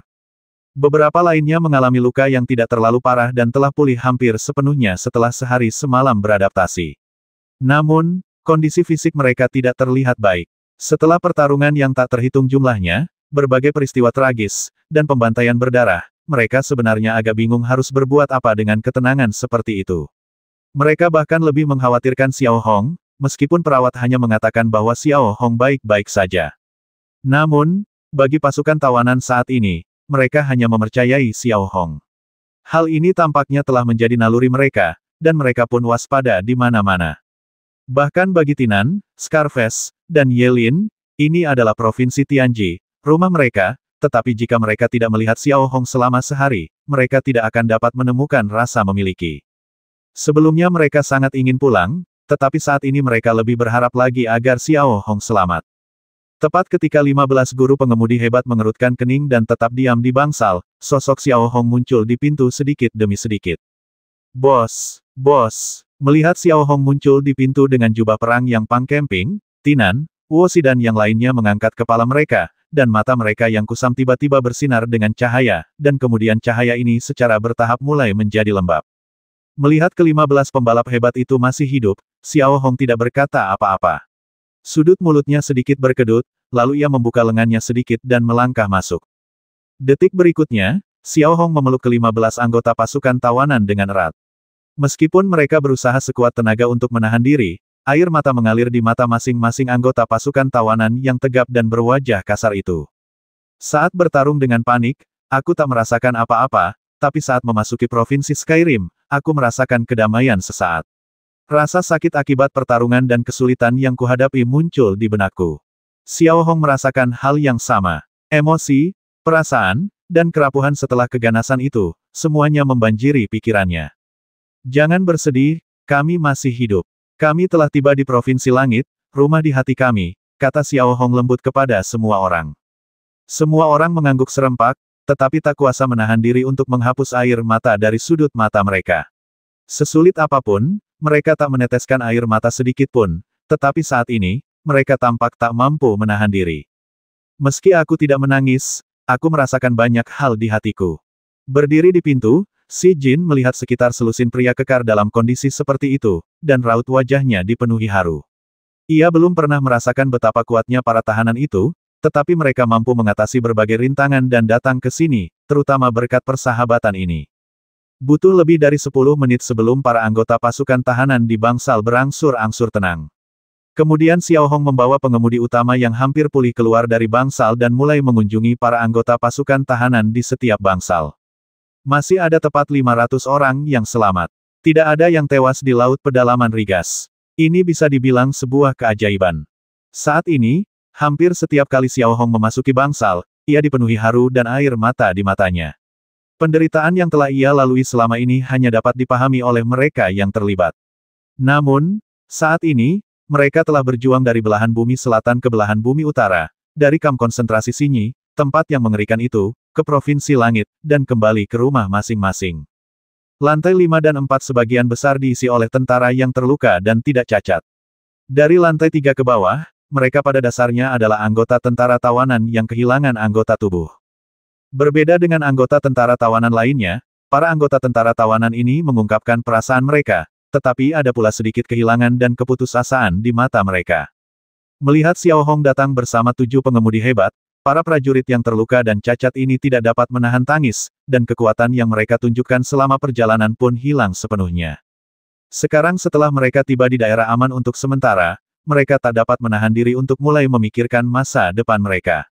Masa depan apa yang mereka miliki. Terutama ketika mereka melihat Xiao Hong masuk, sisa kekuatan terakhir di hati mereka langsung runtuh. Mereka tidak berpikir untuk hancur, tetapi mereka berpikir bahwa mereka tidak bisa lagi berjuang bersama Xiao Hong dan menjadi tidak berguna. Komandan, kami. Saat Emi melihat sosok Xiao Hong, ketabahan yang ditunjukkannya saat menghadapi para perawat sebelumnya telah memudar, dan 2 garis air mata tertinggal. Jangan bicara, kau masih sedih. Aku sudah bilang sebelumnya bahwa aku akan membuatmu pulih, dan kau akan segera bisa berjuang bersama kami lagi. 10 orang di bangsal Xiao Hong mengucapkan setiap kata dengan ekspresi tegas. Anggota tubuh yang patah, bagaimana kita bisa berjuang berdampingan di mata para tahanan ini, kata-kata Xiao Hong tampak lebih menenangkan. Jangan pikir aku bercanda atau mencoba menghiburmu. Setelah menghabiskan begitu banyak waktu bersama para tahanan, Xiao Hong dapat dengan jelas melihat pikiran-pikiran halus mereka dari wajah mereka. Coba ingat-ingat lagi, sejak aku dikirim ke kamp konsentrasi Xinyi, sejak aku dikirim ke area penahanan tipe A, pernahkah aku berbohong kepadamu? Aku serius dengan ucapanku. 10 hari. Hanya dalam 10 hari, aku, Xiao Hong, akan menyuruhmu mengangkat senjatamu lagi, mengambil lambang pertempuranmu, dan melanjutkan pertempuran. Dengan cara ini, Xiao Hong, yang lukanya belum sembuh, berjalan melewati setiap ruangan dan akhirnya memasuki kamar Flo di lantai pertama. Saat itu, Flo, dengan tubuhnya yang besar, sedang duduk di tempat tidur, dan pantatnya hampir memenuhi separuh tempat tidur. Wang Jun, yang duduk di sebelahnya, hanyalah seorang gadis kecil dibandingkan dengannya. Namun, Wang Jun memainkan peran yang tak tergantikan dalam kepulangan Flo ke sini dengan penuh semangat. Hampir, terlepas dari perawatan Xiao Hong, Wang Jun lah yang merawatnya. Flo tentu saja tahu semua ini. Seperti yang sudah kubilang, selain Xiao Hong, Wang Jun adalah rekan terbaik Flo di sini. Jadi, setelah lukanya sembuh, mereka berdua pun bertemu. Melihat Xiao Hong masuk, Flo dan Xiao Hong saling menatap cukup lama tanpa mengatakan apapun, tetapi tampaknya kata-kata mereka bernilai lebih dari 1000 kata. Tak ada kata-kata yang tak perlu, mereka hanya bertepuk tangan dan berpelukan. Persahabatan yang sunyi ini telah ditempa oleh perjuangan dan kegigihan. Tanpa banyak komunikasi dengan Flo, semuanya tampak dipahami secara diam-diam.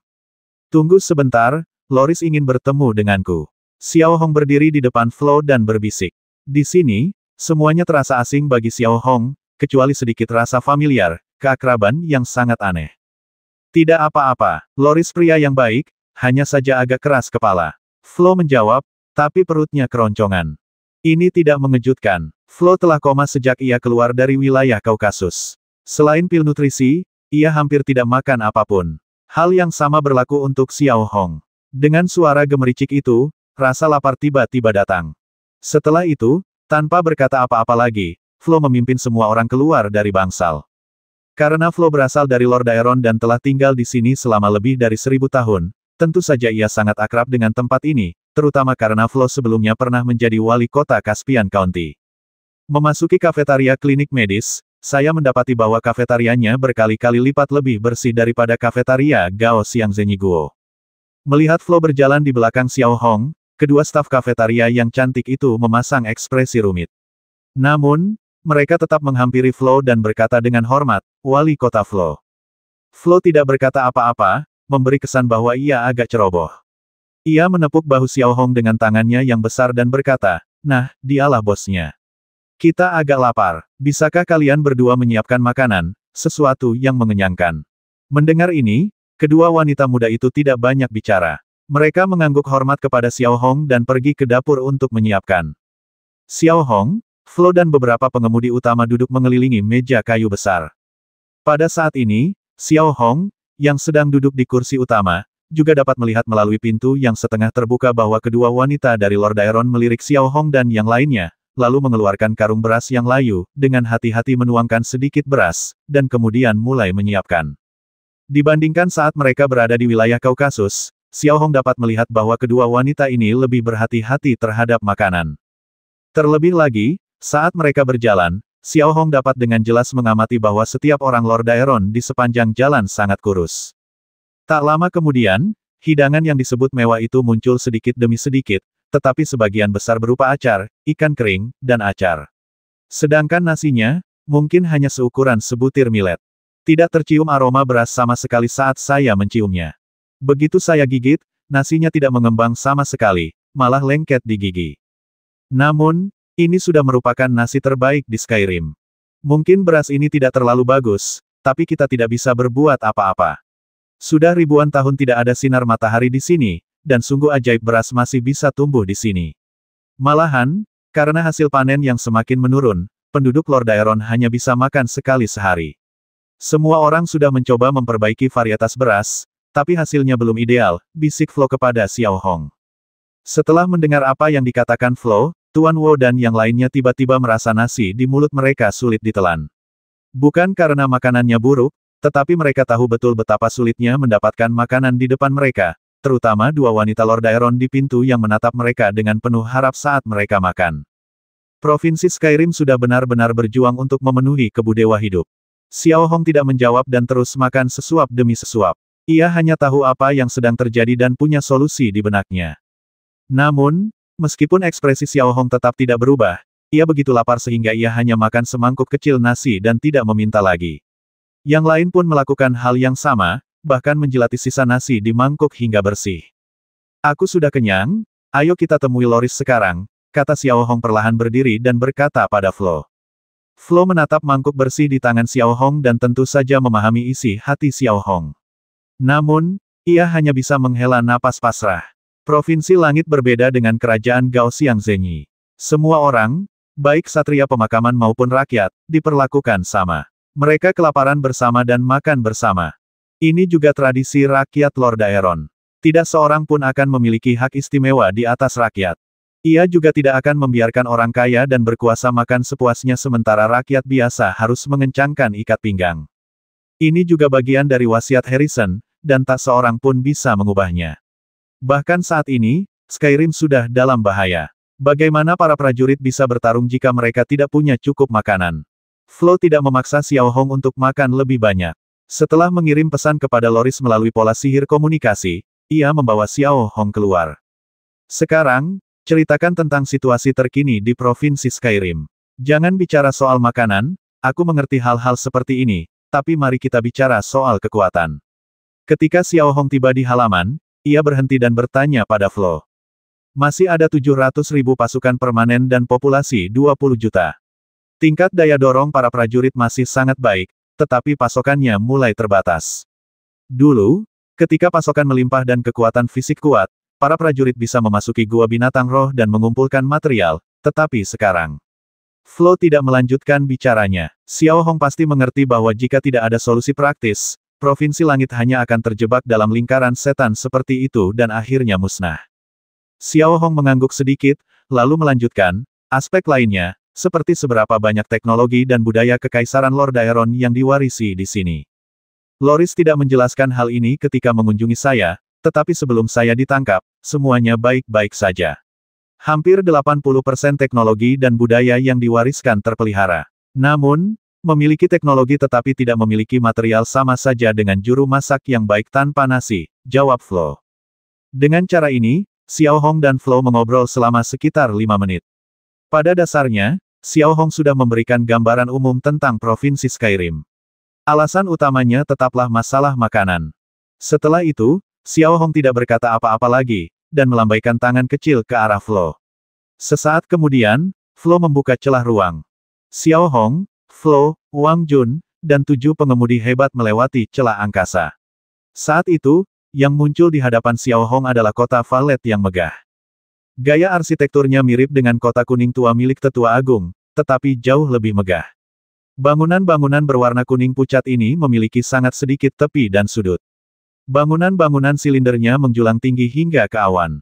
Pohon mawar merah dapat dilihat di mana-mana di kedua sisi jalan batu, dan kelopak bunga merahnya bertebaran di sepanjang jalan, melayang turun dengan anggun. Beberapa ratus meter di depan adalah simbol kekaisaran Lord Aeron Sangsong. Pada saat ini, 2 lonceng besar itu berayun lagi di bawah tarikan roda gigi, menghasilkan suara yang dalam, dan kali ini berbunyi untuk Xiao Hong. Hanya ada 2 lonceng emas ungu, seharusnya ada 3. Flo menatap menara lonceng sang dan bergumam. Jangan khawatirkan detail-detail ini, jawab Xiao Hong, lalu melangkah maju dengan ekspresi serius, berjalan menuju istana kerajaan selangkah demi selangkah. Anehnya, Xiao Hong belum pernah ke sini sebelumnya, tetapi ia tidak merasa asing. Sepanjang perjalanan, Xiao Hong hampir tidak membutuhkan orang untuk memimpin jalan, dan berjalan hanya mengandalkan insting, seolah-olah Xiao Hong telah melewati jalan ini berkali-kali. Bahkan Xiao Hong sendiri tidak dapat menjelaskan perasaan ini. Bahkan pada saat ia melangkah ke istana kerajaan, ekspresi acuh tak acuh di wajah Xiao Hong berangsur-angsur menjadi serius, dan aura yang kuat terpancar dari tubuhnya, seolah-olah ia adalah binatang buas yang kembali ke wilayah kekuasaannya yang tak dapat diganggu-gugat. Setelah melewati menara lonceng sang dan tiba di parit raksasa, para pengawal istana melihat pria berambut putih itu dan Flo mengangkat tangannya dengan token ajaib. Baru setelah itu mereka membungkuk hormat dan perlahan menurunkan jembatan gantung di depan parit.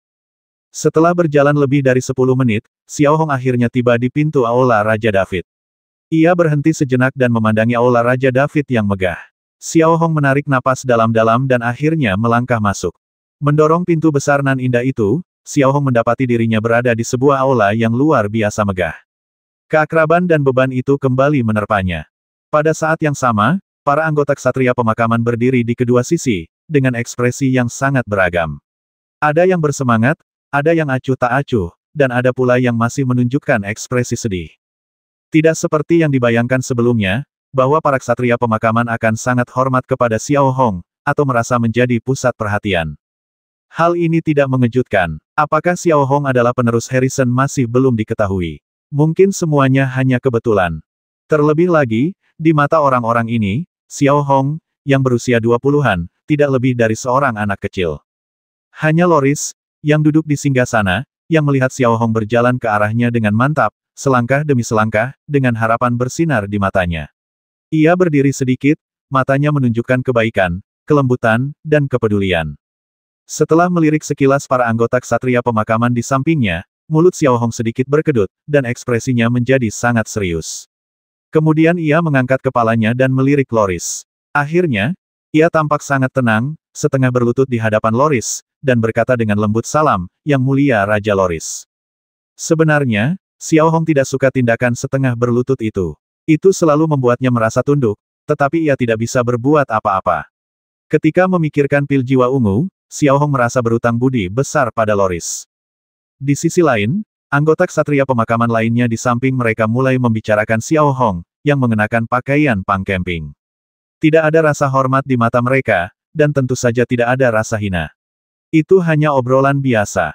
Sedangkan Loris, situasinya benar-benar berbeda. Ia selalu percaya bahwa Xiao Hong adalah penerus Harrison. Melihat Xiao Hong setengah berlutut, ia pun menuruni tangga tanpa mempedulikan tubuhnya yang renta. Dengan tangannya yang renta, ia menopang lengan Xiao Hong sedikit demi sedikit dan membantu Xiao Hong berdiri dengan tangannya sendiri. "Namamu Xiao Hong, kan jangan terlalu sopan. Anggap saja semua orang di sini seperti keluargamu, termasuk aku," kata Loris lembut kepada Xiao Hong. Xiao Hong tidak menjawab, hanya mengangguk kecil. Adapun Flo saat ini, dia sudah berdiri sedikit, lalu sedikit mengerutkan kening, dan berjalan perlahan ke depan Mary, dan dengan lembut mengaitkan punggung tangan Mary dengan jari-jarinya yang gemuk.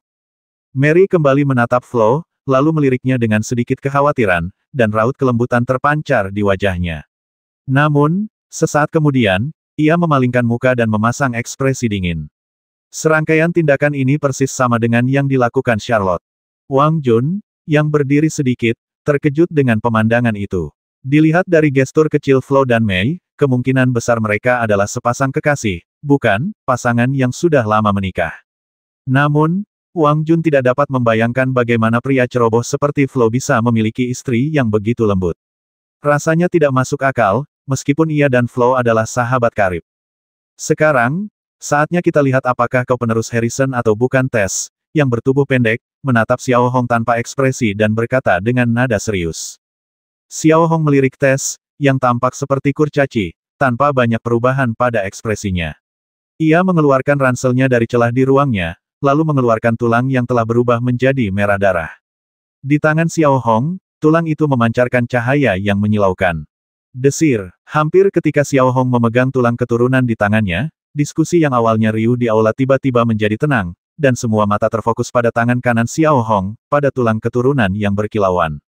Adegan seperti itu pada dasarnya membuat kemungkinan sebesar 80% bahwa Xiao Hong adalah penerus Harrison. Namun, hanya 80%. Jika Anda ingin 100% yakin, Anda hanya bisa pergi ke Gunung Kuali Ibel. Lihat, aku sudah bilang sebelumnya kalau anak bernama Xiao Hong ini adalah penerus Harrison. Tidak salah lagi. Loris meletakkan tangan tuanya di bahu Xiao Hong dan mengucapkan kata demi kata kepada anggota ksatria pemakaman lainnya. Anggota ksatria pemakaman lainnya tidak berkomentar, tetapi tetap saja tidak ada rasa hormat di mata mereka. Alasannya adalah karena di mata mereka, Xiao Hong masih junior, kecuali Xiao Hong mampu memikul semua tanggung jawab Harrison dan memimpin Skyrim keluar dari kesulitannya saat ini. Xiao Hong, ikut aku ke Gunung Kuali Ibel, tempat Harrison menitipkan sesuatu untukmu, kata Loris kepada Xiao Hong dengan wajah ramah, lalu ia berjalan keluar dari Aula Raja David sedikit demi sedikit dengan bantuan tongkat. Melihat ini, Xiao Hong buru-buru mengikuti dan memegang lengan Loris dengan satu tangan. Xiao Hong juga menyadari bahwa hanya Loris yang bisa berbicara untuknya di sini. Yang lain meragukan kemampuan dan identitasnya sebagai junior. Tentu saja, Xiao Hong tidak perlu merasa dirugikan. Itulah kenyataannya. Di mata para ksatria pemakaman, hanya Harrison yang pantas dihormati. Lagi pula, dilihat dari usianya saja, Xiao Hong adalah cicit mereka selama beberapa generasi, dan ia baru saja tiba di sini dan belum mengenal siapapun.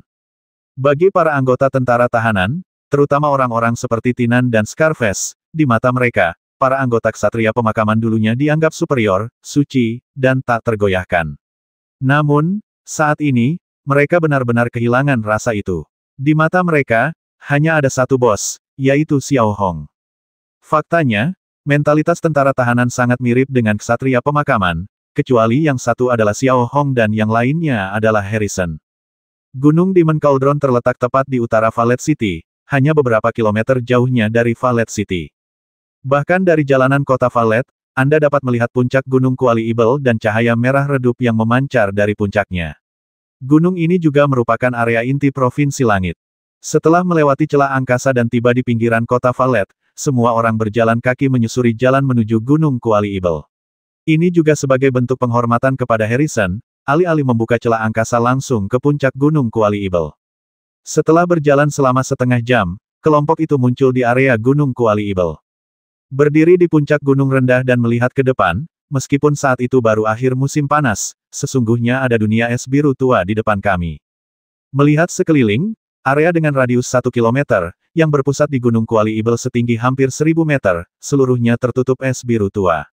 Paku-paku es setinggi ratusan meter mengelilinginya, seperti taring, yang mengarah lurus ke langit. Hembusan angin dingin bertiup, dan orang-orang tak bisa menahan perasaan bahwa saat itu musim dingin yang dingin. Suhu di sini jauh lebih dingin daripada daerah lain. Mengangkat kepalanya dan melirik sekilas ke arah Gunung Kuali Ibel yang berbentuk kerucut, Xiao Hong, Loris dan yang lainnya perlahan berjalan menuju Gunung Kuali Ibel.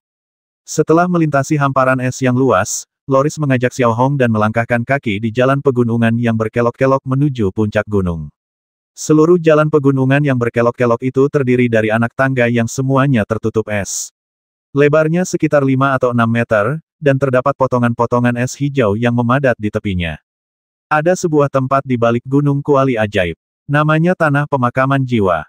Selain menjadi tempat pemakaman para pahlawan Lord Daeron, tempat itu juga membekukan pelayan pribadi Harrison, Naga Es. Di era Harrison, tempat itu adalah bendera pertempuran Harrison, dan kemunculannya melambangkan panggilan Harrison. Namun, tak seorang pun tahu apakah tempat itu hidup atau mati sekarang. Mungkin ia sedang tidur, atau mungkin ia sudah mati. Loris berbisik kepada Xiao Hong sambil menaiki tangga satu persatu. Xiao Hong mendukung Loris dan tidak menanggapi, hanya mengangguk kecil. Dia tahu apa yang sedang terjadi. Karena Gunung Magic Cauldron sendiri tingginya 1000 meter, dan jalur spiralnya sangat curam, jarak dari dasar gunung ke puncak tidaklah pendek. Ketika Xiao Hong dan yang lainnya akhirnya mencapai puncak gunung, mereka melihat bahwa area puncak gunung itu tidak terlalu luas, dan hanya dapat menampung sekitar 50 orang. Es hijau terlihat di mana-mana. Kurang dari 20 meter dari Xiao Hong, ia dapat dengan jelas melihat tubuh Harrison membeku di hamparan es yang luas.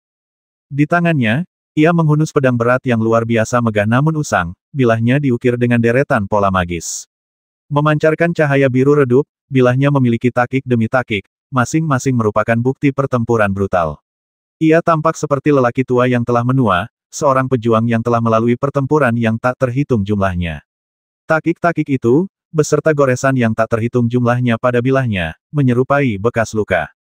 Dan pedang ini, bernama Fight of Ice, mewakili kekuatan Harrison. Adapun Harrison sendiri, ia duduk di singgasana, mengenakan baju zirah berwarna gelap dengan sabuk baju zirah tebal yang diukir dengan kepala naga es. Perlengkapan perang ini disebut Indomitable Key, yang melambangkan perlindungan dan tekad Harrison. Helm yang dikenakan Harrison, yang menutupi seluruh wajahnya dan hanya memperlihatkan mata dan mulutnya, disebut Helm Raja, yang melambangkan kekuatan tertinggi Harrison. Bahkan, di sepanjang perjalanan, Xiao Hong juga mendengar Loris memperkenalkan bahwa hanya dengan mendapatkan Helm Raja, Xiao Hong dapat benar-benar dianggap sebagai penerus Harrison. Dengan kata lain, Ia sepenuhnya diakui oleh rakyat Lord Aeron. Xiao Hong telah sepenuhnya mendapatkan persetujuan Harrison dan dapat memikul nasib masa depan rakyat Lord Aeron, mewarisi semua hak Harrison selama hidupnya, dan menjadi pemimpin sejati rakyat Lord Aeron. Xiao Hong, pergilah. Loris menepuk punggung Xiao Hong dengan lembut dan berkata dengan ramah. Xiao Hong sekali lagi memandangi sisa-sisa Harrison yang membeku, lalu duduk dengan tenang di singgasana. Ia menarik napas dalam-dalam, memandangi para anggota ksatria pemakaman dan beberapa anggota pasukan tahanan di sekitarnya, lalu melangkah ke arah sisa-sisa Harrison, memegang tulang-tulang itu di tangannya, lalu setengah berlutut di depan sisa-sisa Harrison. Desir, hampir ketika Xiao Hong berlutut dengan satu kaki, tulang merah darah di tangan Xiao Hong langsung meleleh, membentuk kristal es merah yang tak terhitung jumlahnya, yang menembus langsung ke dalam es yang membekukan Harrison. Klik, lalu melihat bongkahan es raksasa yang membekukan Harrison, retakan-retakan kecil yang tak terhitung jumlahnya mulai tampak. Melihat pemandangan ini, ekspresi para anggota ksatria pemakaman berubah drastis. Mereka tentu saja mengerti apa maksudnya. Anak kecil berambut putih itu 100% penerus Harrison. Yang perlu kita lihat sekarang adalah berapa banyak relik yang bisa Harrison serahkan kepada Xiao Hong. Hal ini seringkali mencerminkan tingkat pengakuan Harrison terhadap Xiao Hong. Jika helm raja jatuh langsung, itu berarti Xiao Hong akan langsung menjadi pemimpin rakyat Lord Aeron yang tak terbantahkan. Singkatnya, Loris harus mengalah pada Xiao Hong tanpa perlawanan apapun. Dentang. Sesaat kemudian, balok es raksasa yang membekukan Harrison ditemukan telah pecah berkeping-keping di salah satu sudutnya. Iman es, bersama dengan potongan-potongan es dengan berbagai ukuran, meluncur tepat di depan Xiao Hong, sementara sisa balok tetap utuh. Melihat pemandangan ini, Xiao Hong tertegun sejenak, lalu dia mengangkat kelopak matanya sedikit, hanya untuk melihat bahwa Harrison yang membeku tidak menunjukkan tanda-tanda bergerak lagi. Apa artinya ini? Jelas sekali. Surat wasiat terakhir Harrison mengakui Xiao Hong, tetapi hanya sebagian.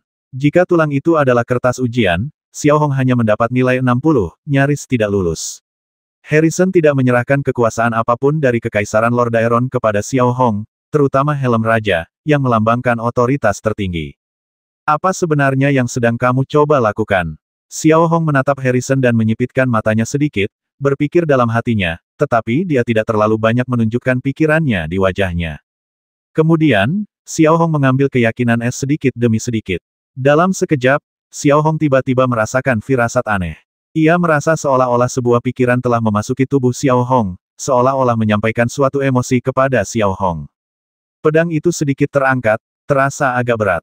Jika diperhatikan lebih dekat, terdapat goresan yang tak terhitung jumlahnya di badan pedang, dan takik-takik pada bilahnya disebabkan oleh pukulan-pukulan berat, seolah-olah itu adalah pemadatan dari tahun-tahun yang telah lama ditinggalkan. Sesaat kemudian, menatap ukiran kepala naga es pada pelindung pedang, matanya perlahan memancarkan cahaya biru redup, dan pola sihir pada badan pedang juga mulai memancarkan cahaya cemerlang, seolah-olah juga mengandung suatu kekuatan. Dengan lembut ia mengayunkan pedangnya, kabut dingin tipis pun melayang bersama pedangnya. Saat para anggota ksatria pemakaman melihat iman es di tangan Xiao Hong, secerca kelembutan terpancar di mata mereka, tetapi perasaan mereka terhadap Xiao Hong kurang lebih rumit. Sulit untuk menggambarkan perasaannya. Ya, Xiao Hong memang penerus Harrison, tetapi ia belum 100% diakui oleh Harrison. Dengan kata lain, dilihat dari keinginan Harrison, Xiao Hong belum memiliki kemampuan untuk memimpin seluruh Lord Aeron. Jangan berkecil hati, kau hanya dapat satu kali ini, tapi kau bisa datang kapan saja dan di mana saja di masa depan. Aku yakin usahamu pada akhirnya akan diakui oleh Harrison. Aku juga percaya kau bisa memimpin rakyat Lord Aeron untuk maju. Ketika Xiao Hong datang kepada Loris dengan iman es, Loris dengan ramah menghiburnya. Xiao Hong mengangguk pelan. Ngomong-ngomong soal merasa tersesat, sebenarnya tidak. Lagi pula, dia baru saja tiba di sini. Jika Harrison benar-benar memberikan semua relik itu kepada Xiao Hong sekaligus, Xiao Hong mungkin tidak akan sanggup menanggungnya. Terutama para ksatria pemakaman, cara mereka memandang Xiao Hong selalu membuatnya merasa aneh. Mereka sama sekali tidak memandangnya sebagai pewaris, melainkan sebagai anak kecil. Dalam hal ini, Xiao Hong hanya bisa menggelengkan kepalanya tanpa daya. Aku punya pertanyaan. Apa sebenarnya tulang keturunan itu atau apa penyakitku keluargaku dan semua orang di desa sudah meninggal? Apakah ini ada hubungannya dengan tulang keturunan? Xiao Hong menatap Loris dan akhirnya mengungkapkan keraguan yang terpendam di hatinya. Aku tidak yakin detailnya. Mungkin hanya Harrison sendiri yang tahu lebih baik. Namun, yang kutahu adalah tulang keturunan itu kuncinya. Aku yakin kau juga pernah mengalami rerun Dewa Harrison. Flo memberitahuku bahwa itu juga kertas ujian, yang mencatat semua tentangmu. Baru saja tiba saatnya untuk mengumpulkan kertas ujian. Sedangkan keluargamu, mereka tetaplah penduduk desa. Kematian mereka tidak ada hubungannya dengan tulang keturunan itu. Kau lahir dengan warisan Harrison. Dengan kata lain, tubuh dan hidupmu adalah warisan Harrison. Saat kau mengaktifkannya, orang-orang di sekitarmu perlu berkorban untuk mengenangmu. Hanya dengan cara inilah kau dapat mempertahankan kekuatan dalam tubuhmu tetap utuh. Jika kau harus menemukan musuh untukmu, hanya bisa dikatakan bahwa itu adalah takdirmu, kata Loris samar-samar. Kemudian dia mengambil sarung Ice Fight dari Tess dan meletakkannya di tangan Xiao Hong. Mendengar ini, Xiao Hong sedikit mengangkat kepalanya dan menatap langit yang redup. Raut wajah sedih kembali muncul di wajahnya. Xiao Hong tak pernah menyangka bahwa pelaku pembasmian seluruh penduduk desa adalah dirinya sendiri, dan ini adalah takdirnya sendiri. Aku punya pertanyaan lain. Di mana tempat jiwa-jiwa heroik rakyat Lord Aeron dimakamkan? Tanya Xiao Hong acuh tak acuh. Itu di sana, tempat arwah dikuburkan, kata Loris kepada Xiao Hong, lalu mengangkat tangannya dan menunjuk ke utara.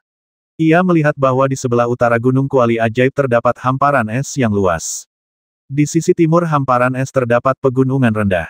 Di pegunungan itu, orang-orang dapat melihat makam-makam dengan jelas, dan di setiap makam terdapat batu nisan yang terbuat dari es. Di sanalah para ksatria pemakaman atau jenderal yang berjasa besar dan mengorbankan nyawa mereka untuk Lord Aeron dimakamkan. Tentu saja, banyak dari mereka yang makamnya kosong karena jasad mereka tidak utuh setelah kematian. Melihat pemandangan ini, Xiao Hong tak banyak bicara, langsung berjalan menyusuri jalan pegunungan yang berkelok-kelok, lalu langsung menuju lereng bukit yang disebut Gunung Pemakaman Jiwa.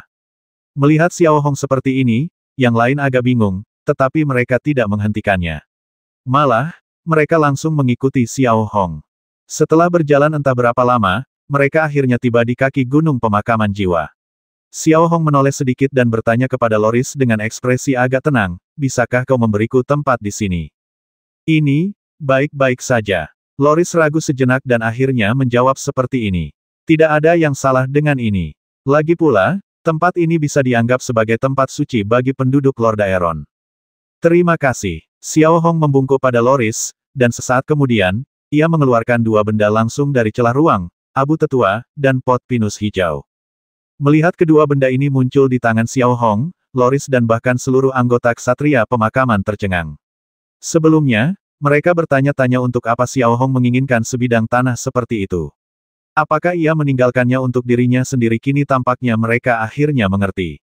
Terutama ketika mereka melihat pot tanaman Ivy, mereka tiba-tiba menyadari bahwa Ivy, tanaman yang tidak berharga ataupun indah, hanya dicintai oleh satu orang di Funeral Knights, yaitu si pembasmi Norres, seorang anggota Funeral Knights. Dengan penemuan ini, Loris dan semua anggota Funeral Knights menunjukkan sedikit kesedihan di mata mereka. Pemandangan seperti itu sudah menunjukkan bahwa Norres telah meninggalkannya. Xiao Hong mengabaikan tatapan orang banyak dan menggunakan es berusia 10.000 tahun itu untuk memisahkan lubang di lereng bukit. Kemudian, dengan sedikit cemberut dan mata merah, ia dengan hati-hati memasukkan abu sang tetua ke dalam lubang dan menguburnya. Kemudian, Xiao Hong menggunakan es berusia 10.000 tahun yang berdarah itu untuk membuat batu nisan dan mengukir dua baris kata di atasnya makam mentor Norres. Harrison, seorang anggota ksatria pemakaman, juga tak kalah setianya.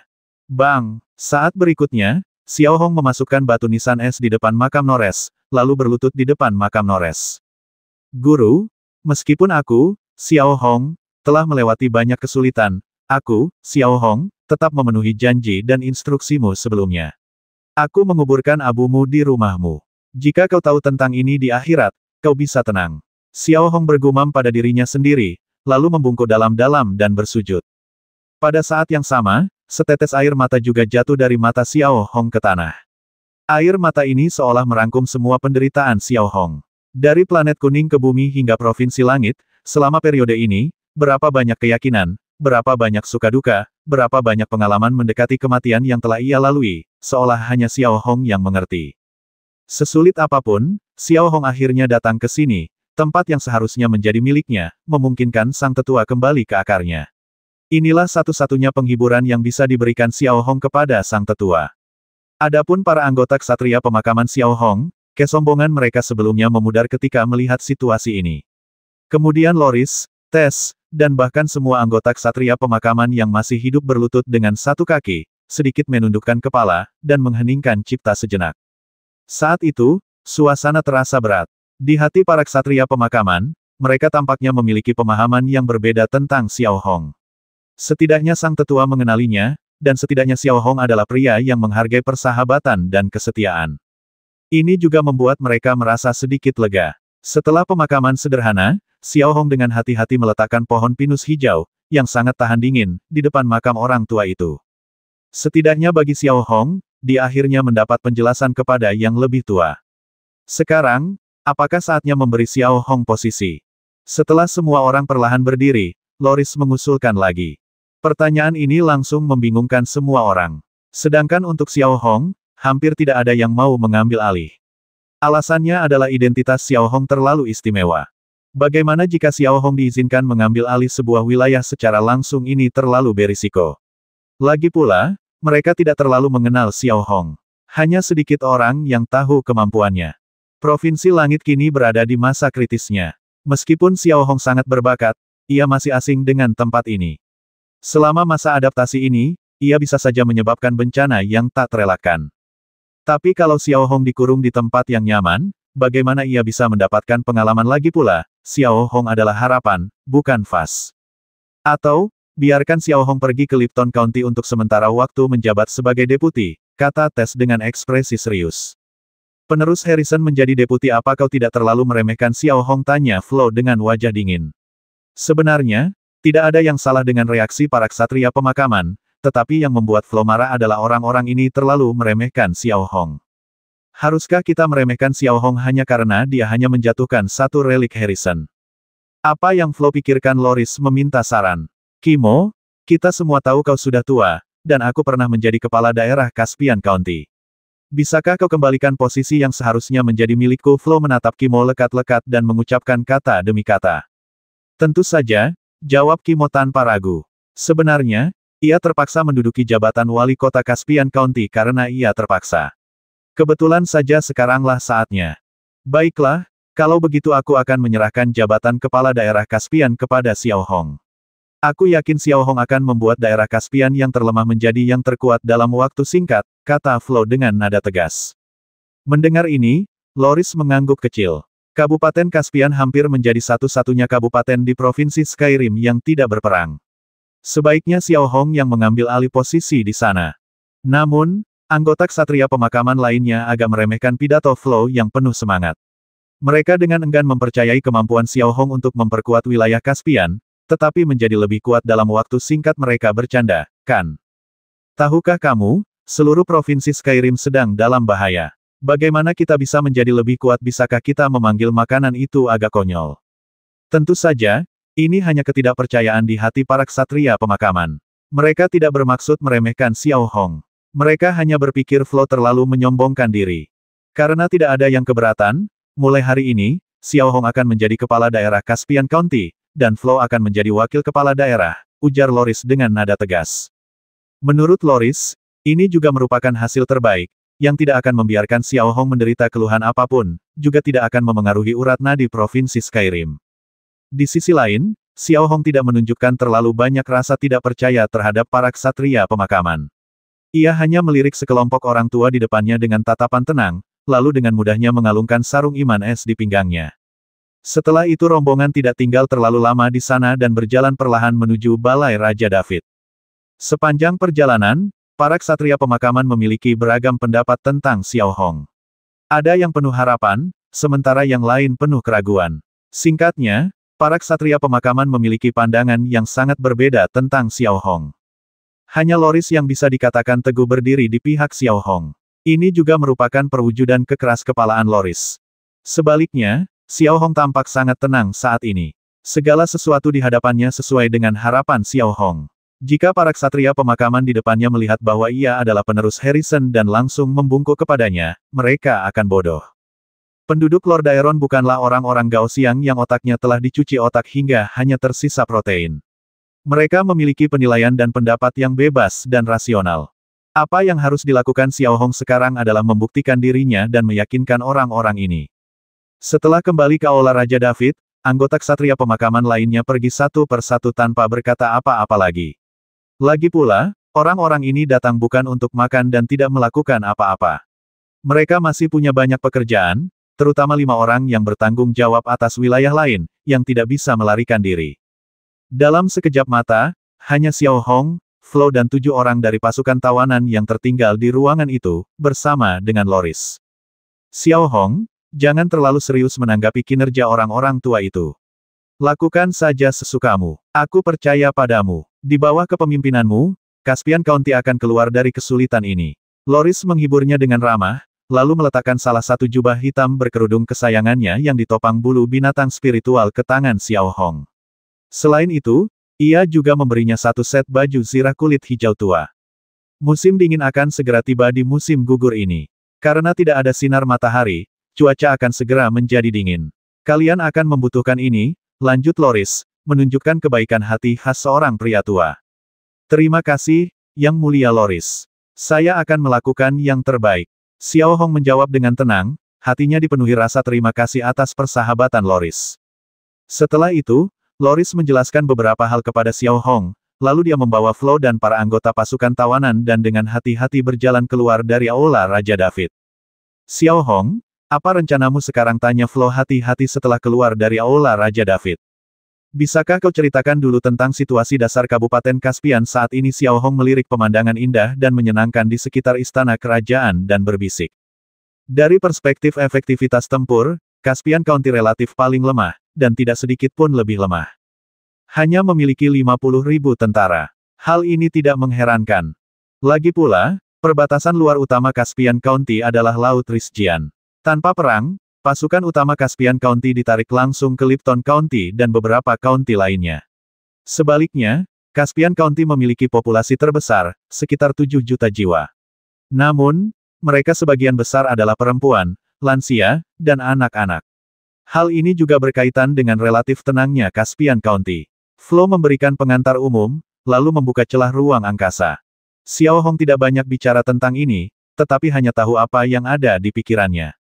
Kemudian, ia langsung menembus celah angkasa dan rombongan tiba di kota Veigu di Kabupaten Caspian, yang merupakan ibu kota Kabupaten Caspian. Meskipun seluruh kota Veigu tidak sesejahtera kota Valet, kota ini juga cukup spektakuler dan rapi. Bangunan-bangunan batu dan jalanannya masih bersih. Karena populasi Caspian County yang besar, banyak orang di jalanan. Namun, semua orang tampak sangat pendiam, yang membuat orang-orang merasa berat, dan itu wajar. 510.